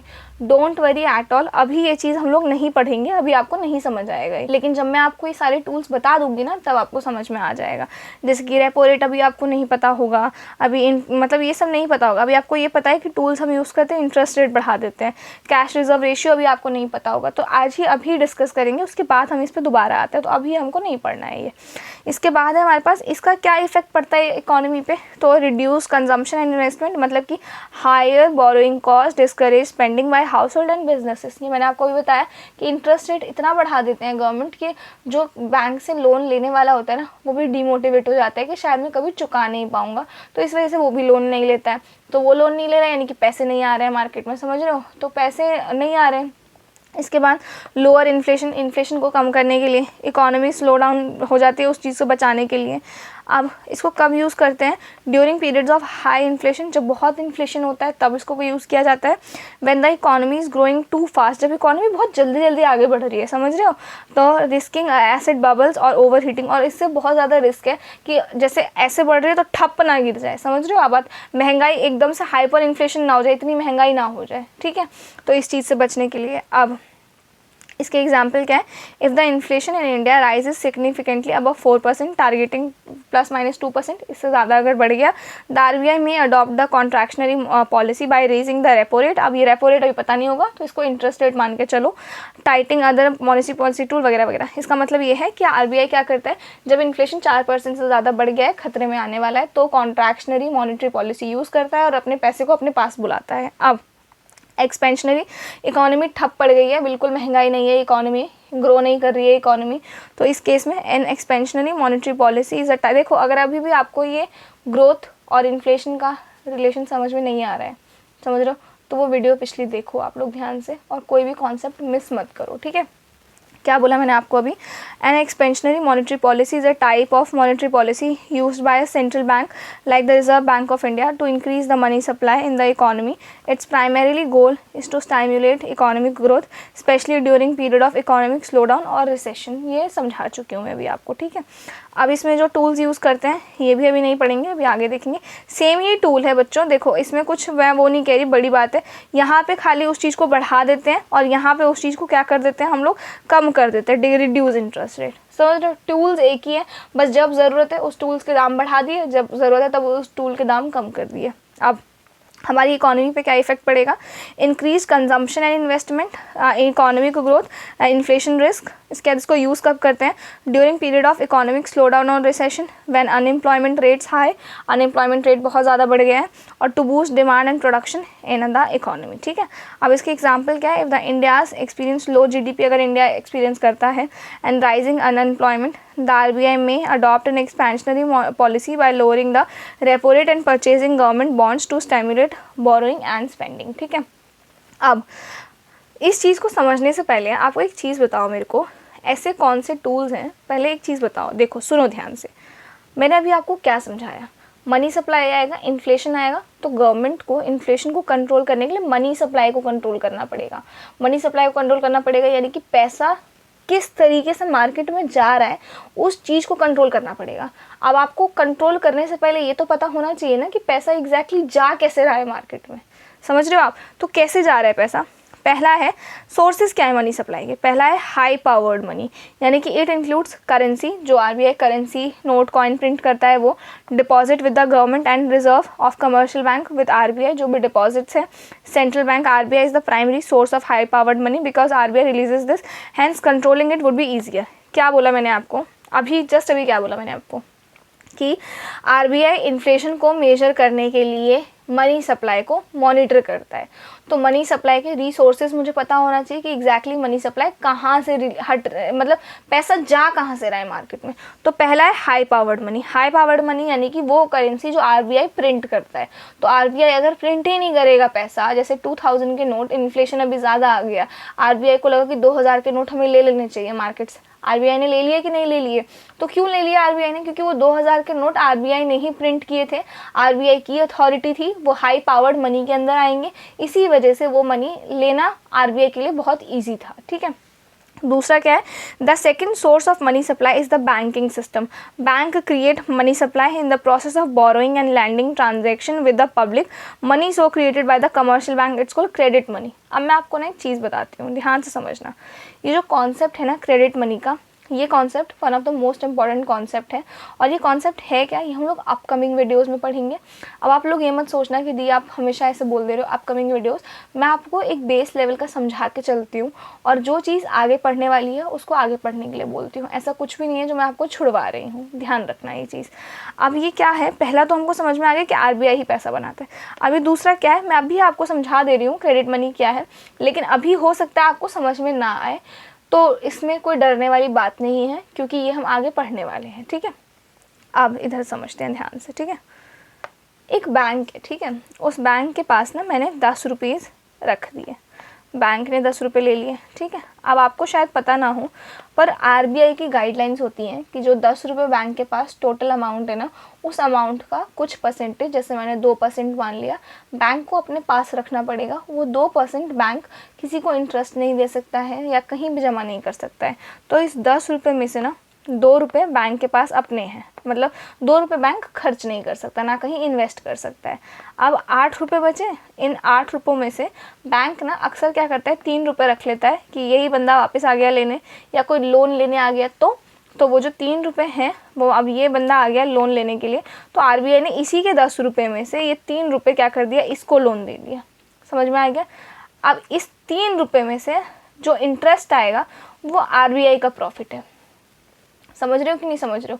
इस प्रॉफिट से न आरबीआई के जो बैंक का प्रॉफिट है, इस प्रॉफिट से न रिजर्व बैंक ऑफ इंडिया का कोई लेना देना है, किसी का कोई लेना देना नहीं है, ठीक है। तो ये जो पैसा यहाँ पे आरबीआई ने इस 3 रुपये से जनरेट किया है ना, ये क्रेडिट मनी है। समझ में आया क्या बोला मैंने, ये क्रेडिट मनी है। तो आप बोलोगे दी हाँ ये तो सही है कि नहीं, क्योंकि ये तो पैसा आरबीआई का अपना है, बैंक का अपना है ही नहीं, पर वो पैसे से पैसा बना रहा है बैंक, ठीक है। गड़बड़ यहाँ पे नहीं है। गड़बड़ पता है क्या है कि इस 3 रुपये से मान लो इसने 2 रुपये का इंटरेस्ट वसूल कर लिया। अब इसके पास 5 रुपये आ गए। अब 5 रुपये आ गए, लेकिन ये तो 2 रुपये फिक्स है ना कि अपने पास ये सिर्फ 2 ही रुपये रख सकता है, ठीक है। अब तो ये 5 रुपये है प्लस पहले वाले इसके 10 रुपये ये वाले थे, ये आ गए। अब क्या होगा, 15 रुपये हो गए आरबीआई के पास, बैंक के पास, सॉरी। अब बैंक क्या करेगा, इन 15 रुपये में से, क्योंकि 2 रुपये तो ऑलरेडी है, 15 के 15 में से 5 रुपये अपने पास भी रख ले, फिर उस 10 रुपये से किसी को लोन दे देगा, फिर कोई लोन देगा, फिर उस पर इंटरेस्ट बन जाएगा 10 रुपये, फिर ऐसे करते करते करते करते ये जो पैसा जनरेट हो रहा है ना, ये क्रेडिट मनी जनरेट हो रहा है। आपको शायद चेन अभी समझ में ना आया हो, एक बार और इस चेन को समझते हैं बहुत अच्छे से। तो इंटरेस्टिंग कॉन्सेप्ट है ये। देखो, ये एक बैंक है, ठीक है। इस बैंक के पास आरबीआई ने कोई गाइडलाइन दी है कि जितना आपका टोटल अमाउंट है उस अमाउंट का 2% आपको अपने पास रखना है। तो इसके पास अभी इनिशियल अमाउंट 10 है स्टार्टिंग के फाइनेंशियल ईयर में, तो इसको अभी स्टार्टिंग 1 साल तक सिर्फ 2 ही रुपये अपने पास रखना है, क्योंकि 1 साल तक आपको जो अमाउंट आपके पास था अप्रैल 31 मार्च को, वो आपको नेक्स्ट 31 मार्च तक संभाल के रखना है, यानी कि 2 रुपये ही संभाल के रखेगा ये अपने पास। अब 2 रुपये में से यहाँ पे कैलकुलेशन कर दो, इसको दूसरे पेन से करते हैं कैलकुलेशन को। 2 रुपये में से 8 रुपये आप जो है दे सकते हो किसी को लोन, लेकिन अभी इस 8 रुपये में से आपको मान के चलना है कि जिसने पैसे दिए हैं 10 रुपये, उसको कुछ तो विड्रॉ करना होगा, है ना। तो इस 8 रुपये में से आप क्या करते हो, मात्र 5 रुपये आप अपने पास रखते हो। अब आपके पास कितना हो गया भाई, 8 - 5 = 3 रुपीज़ हो गया। आपके पास कितने हो गए, आपके पास 3 रुपीज़। तो अब आप क्या करते हो, ये जो 3 रुपये है ना आपके पास, ये आप अपने पास रखते हो कि कोई अगर आपके पास आएगा इंटरेस्ट लेने के लिए तो आप उसको दे दोगे। अब इधर चलते हैं, ये 3 रुपीज़ हैं हमारे पास। अब देखो, आप काउंट करते रहो। अब ये 3 रुपीज़ बैंक ने किसी को इंटरेस्ट दे दिया। अब इस 3 रुपये पे कुछ ना कुछ इंटरेस्ट बैंक का बनेगा, ठीक है। अब मान लो बैंक का 1 ही रुपये इंटरेस्ट बनता है, ठीक है, जब उसने वापस कर दिया। तो इसने लिए 3 थे, बैंक को रिटर्न कितने किए हैं, 4 रुपये रिटर्न किए। अब बैंक ये 4 रुपये किसी को देगा, अब वो उसको बैंक को 2 रुपये देगा इंटरेस्ट। अब बैंक ये 6 रुपये किसी को देगा, अब वो 6 रुपये पे मान लो उसको 3 रुपये इंटरेस्ट मिल जाएगा बैंक को। अब बैंक 9 रुपये में से 2 रुपये किसी को इंटरेस्ट देगा। अब बैंक 11 रुपये में से प्लस 5 रुपये बैंक को इंटरेस्ट मिलेगा। तो कितने रुपये हो गए, 16 रुपये। तो यहाँ अगर आप देखो तो बैंक ने दिए थे सिर्फ और सिर्फ 3 रुपये किस पे, लोन पे, पर इस 3 रुपये से बैंक ने 16 रुपये जनरेट कर लिए। मतलब ये बहुत छोटा, बहुत ही मतलब एक एटम होता है ना, उससे भी छोटा अमाउंट लिया मैंने अभी 3 रुपये। समझ रहे हो आप। तो 3 रुपये का डबल कितना होगा, 6 रुपये होगा। 6 का डबल कितना होगा बताओ, 12 रुपये होगा। तो मतलब डबल के डबल से भी ज़्यादा पैसे। क्या बताया मैंने आपको अभी, 3 + 3 6 होगा। समझ में आ गया। 6 + 6 कितना होगा, 12 होगा। 12 प्लस कुछ अमाउंट होगा 4 रुपये, तब जाके 14 नहीं 16 रुपये बन गया आपका। समझ में आ गया। तो अब मुझे एक चीज़ बताओ, ये बैंक का इंटरेस्ट था जो बैंक ने दिया, इसके डबल का, उसका भी डबल, और उसमें भी कुछ ऐड कर दिया है, इतना बैंक ने पैसा कमा लिया है। समझ रहे हो आप बात। तो ये तो कभी चेन रुकेगा ही नहीं ना, अगर आप सोच के देखो तो। और कितना अमाउंट बैंक कमा लेगा कि नहीं कमा लेगा। But this is not the right way. आप क्या कर रहे हो, लोगों से पैसा ले रहे हो। समझ रहे हो। तो इसी चीज़ को हम लोगों ने क्या कहा है, क्रेडिट मनी कहा है। समझ में आ गया। और ये क्रेडिट मनी के थ्रू बैंक पैसा कमाता है, लेकिन आरबीआई को ना इस क्रेडिट मनी पे भी रोक टोक लगानी पड़ती है। अगर आरबीआई रोक टोक नहीं लगाएगा तो ये जो पूरा चेन है ना, ये बिना डिसरप्ट हुए चलता ही जाएगा। समझ में आया कि नहीं समझ में आया? तो अल्टीमेटली आरबीआई से भी अमीर हो जाएंगे बैंक, ठीक है। तो इसी चीज़ से रुकने के लिए, इसी चीज़ को रोकने के लिए आरबीआई आगे भी मेजर्स मैं आपको बताऊंगी, पर अभी के लिए आपका इतना जानना काफ़ी है, ठीक है। तो आई होप आपको क्रेडिट मनी समझ में आ गया हो। तो मनी सप्लाई जो है दो तरीक़ों से आता है, एक आरबीआई खुद प्रिंट करता है और एक आरबीआई क्रेडिट मनी आता है बैंक के पास। तो आरबीआई को ना इन दोनों ही जगह पे क्या करना पड़ेगा, अपना कंट्रोल बनाना पड़ेगा, तब जाके आरबीआई मार्केट में मनी सप्लाई को कंट्रोल कर सकता है। आई होप मैंने अच्छे से इसको आपको समझाया हो, ठीक है। अब इसको ज़रा मिटा दूँ मैं, कहाँ थे हम? हाँ, so RBI uses qualitative and quantitative tools to manage money supply in the market. अब यहाँ से है आपका चैप्टर स्टार्ट, ठीक है। अब आप बोलोगे दी 1 घंटे से ज़्यादा का लेक्चर हो गया, अब आप कह रहे हो चैप्टर स्टार्ट है यहाँ से? हाँ जी बिल्कुल, यहाँ से कॉन्सेप्ट इंपॉर्टेंट स्टार्ट है। तो देखो क्या बोला मैंने आपको, मनी सप्लाई रिसोर्सेज मैंने आपको बता दिए। अब आरबीआई ना 2 तरीक़ों से इन मनी सप्लाई को कंट्रोल करता है। वो 2 तरीके हैं, एक है क्वालिटेटिव मेथड और दूसरा है हमारे पास क्वांटिटेटिव मेथड। समझ में आ गया?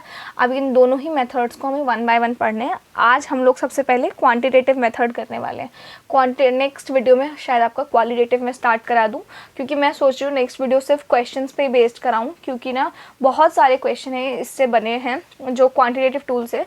अब ना आज मैं जो आपको समझाने वाली हूँ ना, ये क्वांटिटेटिव टूल, ये आप लोग समझने के बाद किसी भी साल का पेपर उठा लेना।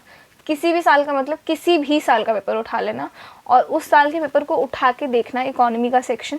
अगर इससे क्वेश्चन ना आया हो तो मेरे को आप लोग बताना, इस चीज़ से क्वेश्चन आया ही आया है। और ये आप मतलब सपने में भी नहीं सोच सकते आप लोग इसको छोड़ने का, समझ रहे हो, इतना इंपॉर्टेंट है ये। तो अब ये है क्या, इसको समझते हैं ध्यान से। क्वांटिटेटिव टूल जो है ना, ये भी फर्दर 3 पार्ट्स में डिवाइडेड है। क्या है? By controlling reserves. इसका मतलब ये है बैंक के पास जो रिजर्व्स होते हैं अपने खुद के। रिजर्व्स का मतलब क्या है? जैसे कि मैंने आपको बताया अभी कि बैंक को इंटरेस्ट मिलता है, राइट, क्रेडिट मनी जो मैंने आपको बताया, उस चीज़ को रिजर्व बोलते हैं हम लोग। तो आरबीआई क्या करता है, उस चीज़ को कंट्रोल करता है, ठीक है। इसके बाद है हमारे पास बाय कंट्रोलिंग इंटरेस्ट रेट। अब यहाँ तो क्रेडिट मनी को कर रहा है, समझ में आ रहा है, उस चीज़ को रिजर्व का है, और इस चीज़ यहाँ पे इंटरेस्ट रेट को कंट्रोल कर रहा है। और तीसरा का है by controlling trading of bonds. ये जब हम लोग समझेंगे ये वाला तब बताऊँगी ये वाला, ठीक है। अभी पहले समझते हैं बाय कंट्रोलिंग रिजर्व्स। अब इसको ज़रा ऐसे देखो, रुको, ज़्यादा छोटा हो गया ये, दिख रहा है? हाँ, रिजर्व्स फर्दर 2 कैटेगरी है इसमें, cash reserve ratio, statutory liquidity ratio. Then इसके बाद है इंटरेस्ट रेट, ये भी फर्दर 3 कैटेगरी है, bank rate, liquidity adjustment facility, marginal standing facility, and bond market, ये भी फर्दर 2 है। तो आज एक काम करती हूँ मैं, आज ये लेक्चर ना आपका यहीं तक रहने देती हूँ मैं, मनी सप्लाई तक, क्योंकि आई थिंक आज के लिए बहुत ज़्यादा हो गया आप लोगों के लिए समझने के लिए। यहाँ से नेक्स्ट वीडियो में करते हैं, बट आज का जो ये सेशन था हमारा, जिसमें हमें मेंस के क्वेश्चंस भी करने थे, तो अब हम लोग मेंस आंसर राइटिंग प्रैक्टिस की तरफ चलते हैं, ठीक है।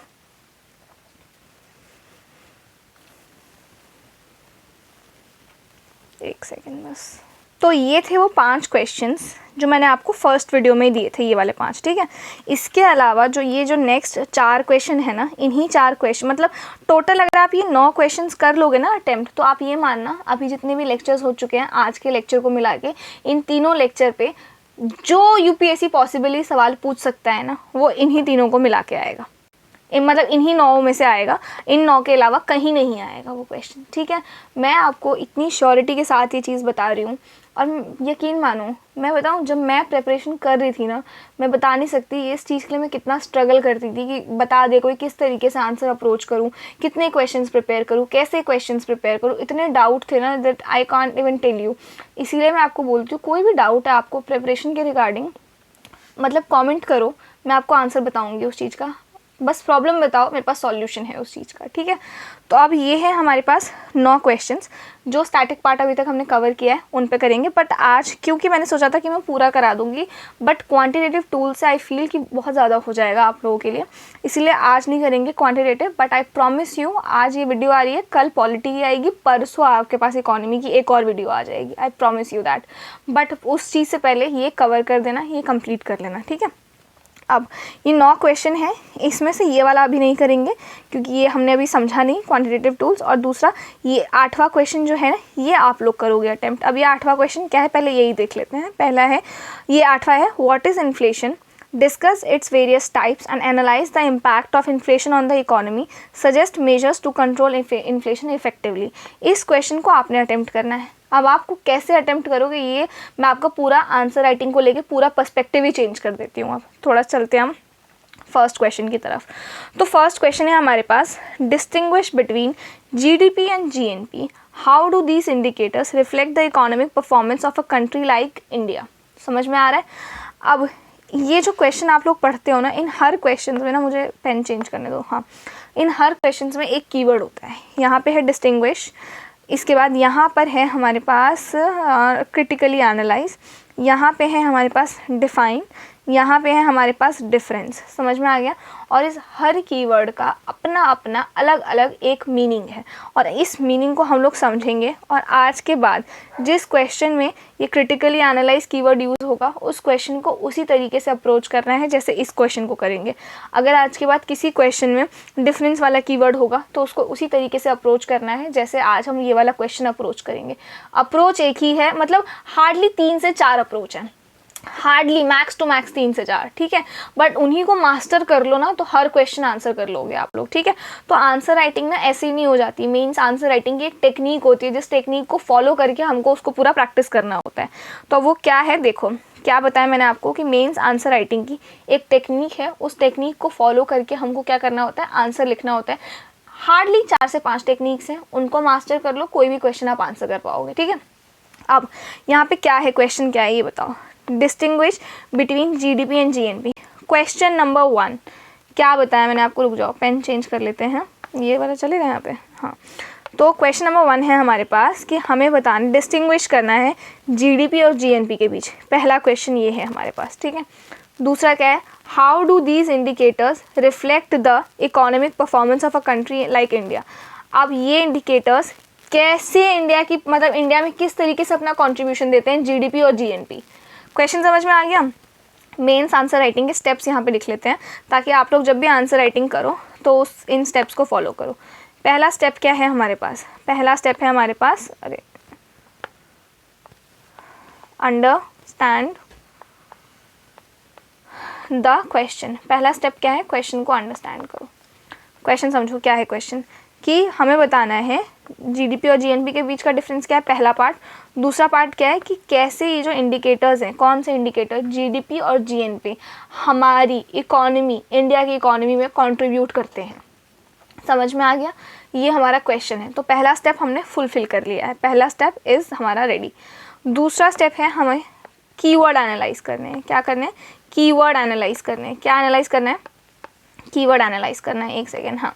तो कीवर्ड किस तरीके से एनालाइज होगा, तो यहाँ पे मैंने आपको लिख के दिया है। कीवर्ड क्या है मेरे पास, डिस्टिंग्विश। क्या है कीवर्ड मेरे पास, डिस्टिंग्विश। यहाँ पे क्या है कीवर्ड मेरे पास बच्चों, डिस्टिंग्विश। पहले मुझे इसी, देखो एक चीज़ मैं बताती हूँ आपको, ये तो आपको क्लियर है कैसे ये इंडिकेटर करता है, लेकिन यहाँ जो कीवर्ड है डिस्टिंग्विश, ये जिस भी क्वेश्चन में होगा आपको उस क्वेश्चन को अप्रोच कैसे करना है ये आज हम सीखेंगे। पहला, किसी भी क्वेश्चन को आंसर करने से पहले हमें एक फॉर्मेट फॉलो करना होता है। वो फॉर्मेट क्या होता है, वो फॉर्मेट होता है ये, उस क्वेश्चन का पहले इंट्रोडक्शन लिखना है, फिर main body and then conclusion. अब आप बोलोगे दी डिस्टिंग्विश के केस में क्या इंट्रोडक्शन हम लोग लिख सकते हैं, मतलब अगर आप लोग ध्यान से देखो, डिस्टिंग्विश करना है जीडीपी और जीएनपी को, तो डिस्टिंग्विश से आपके दिमाग में आना चाहिए कि टेबल के फॉर्म में डिस्टिंग्विश करना। Absolutely correct. अभी आप लोग देखोगे भी कि कैसे हम लोग उसको डिस्टिंग्विश करेंगे, ठीक है। तो ये चीज़ ध्यान रखना। पहला क्या है, इंट्रो किस तरीके से हमको लिखना है। दूसरा क्या है, मेन बॉडी, मेन बॉडी में लिखना है। और तीसरा क्या है, कंक्लूजन। इन तीनों को मिला के हमारा एक आंसर तैयार हो जाएगा। समझ में आ गया। अब डिस्टिंग्विश क्या बोला मैंने, हाईलाइट द डिफरेंस बिटवीन 2 और मोर कॉन्सेप्ट, आइडिया और फिनोमिना। Easy, simple. अब क्योंकि इस क्वेश्चन का पहला एस्पेक्ट ही हमसे पूछ रहा है कि डिस्टिंग्विश करो जीडीपी और जीएनपी के बीच में, तो कर दो भाई डिस्टिंग्विश।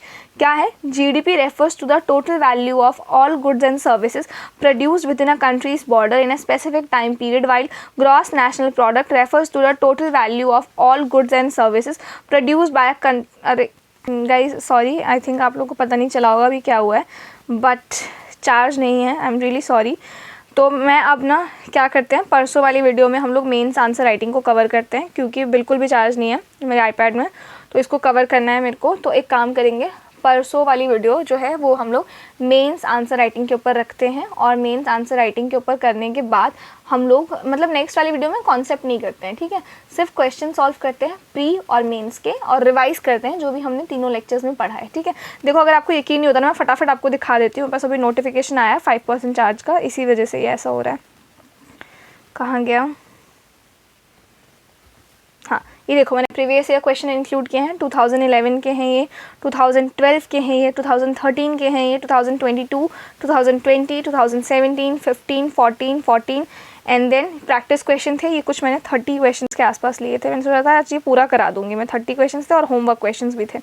इसके अलावा मैं आपका प्रैक्टिस क्वेश्चन का सेट भी बना रही हूँ दूसरा, जो मैं आपको प्रोवाइड कर दूँगी बहुत जल्द। आई एम रियली सॉरी, मैंने आज ही सोचा था बट अनफॉर्चुनेटली कोई बात नहीं। हम लोग अभी लेक्चर आई थिंक काफ़ी बड़ा भी हो गया है, बट डोंट वरी, मैं आपको जो नेक्स्ट लेक्चर होने वाला है उसमें हम लोग क्वेश्चंस प्रैक्टिस करेंगे, प्री के भी एंड मेंस के भी।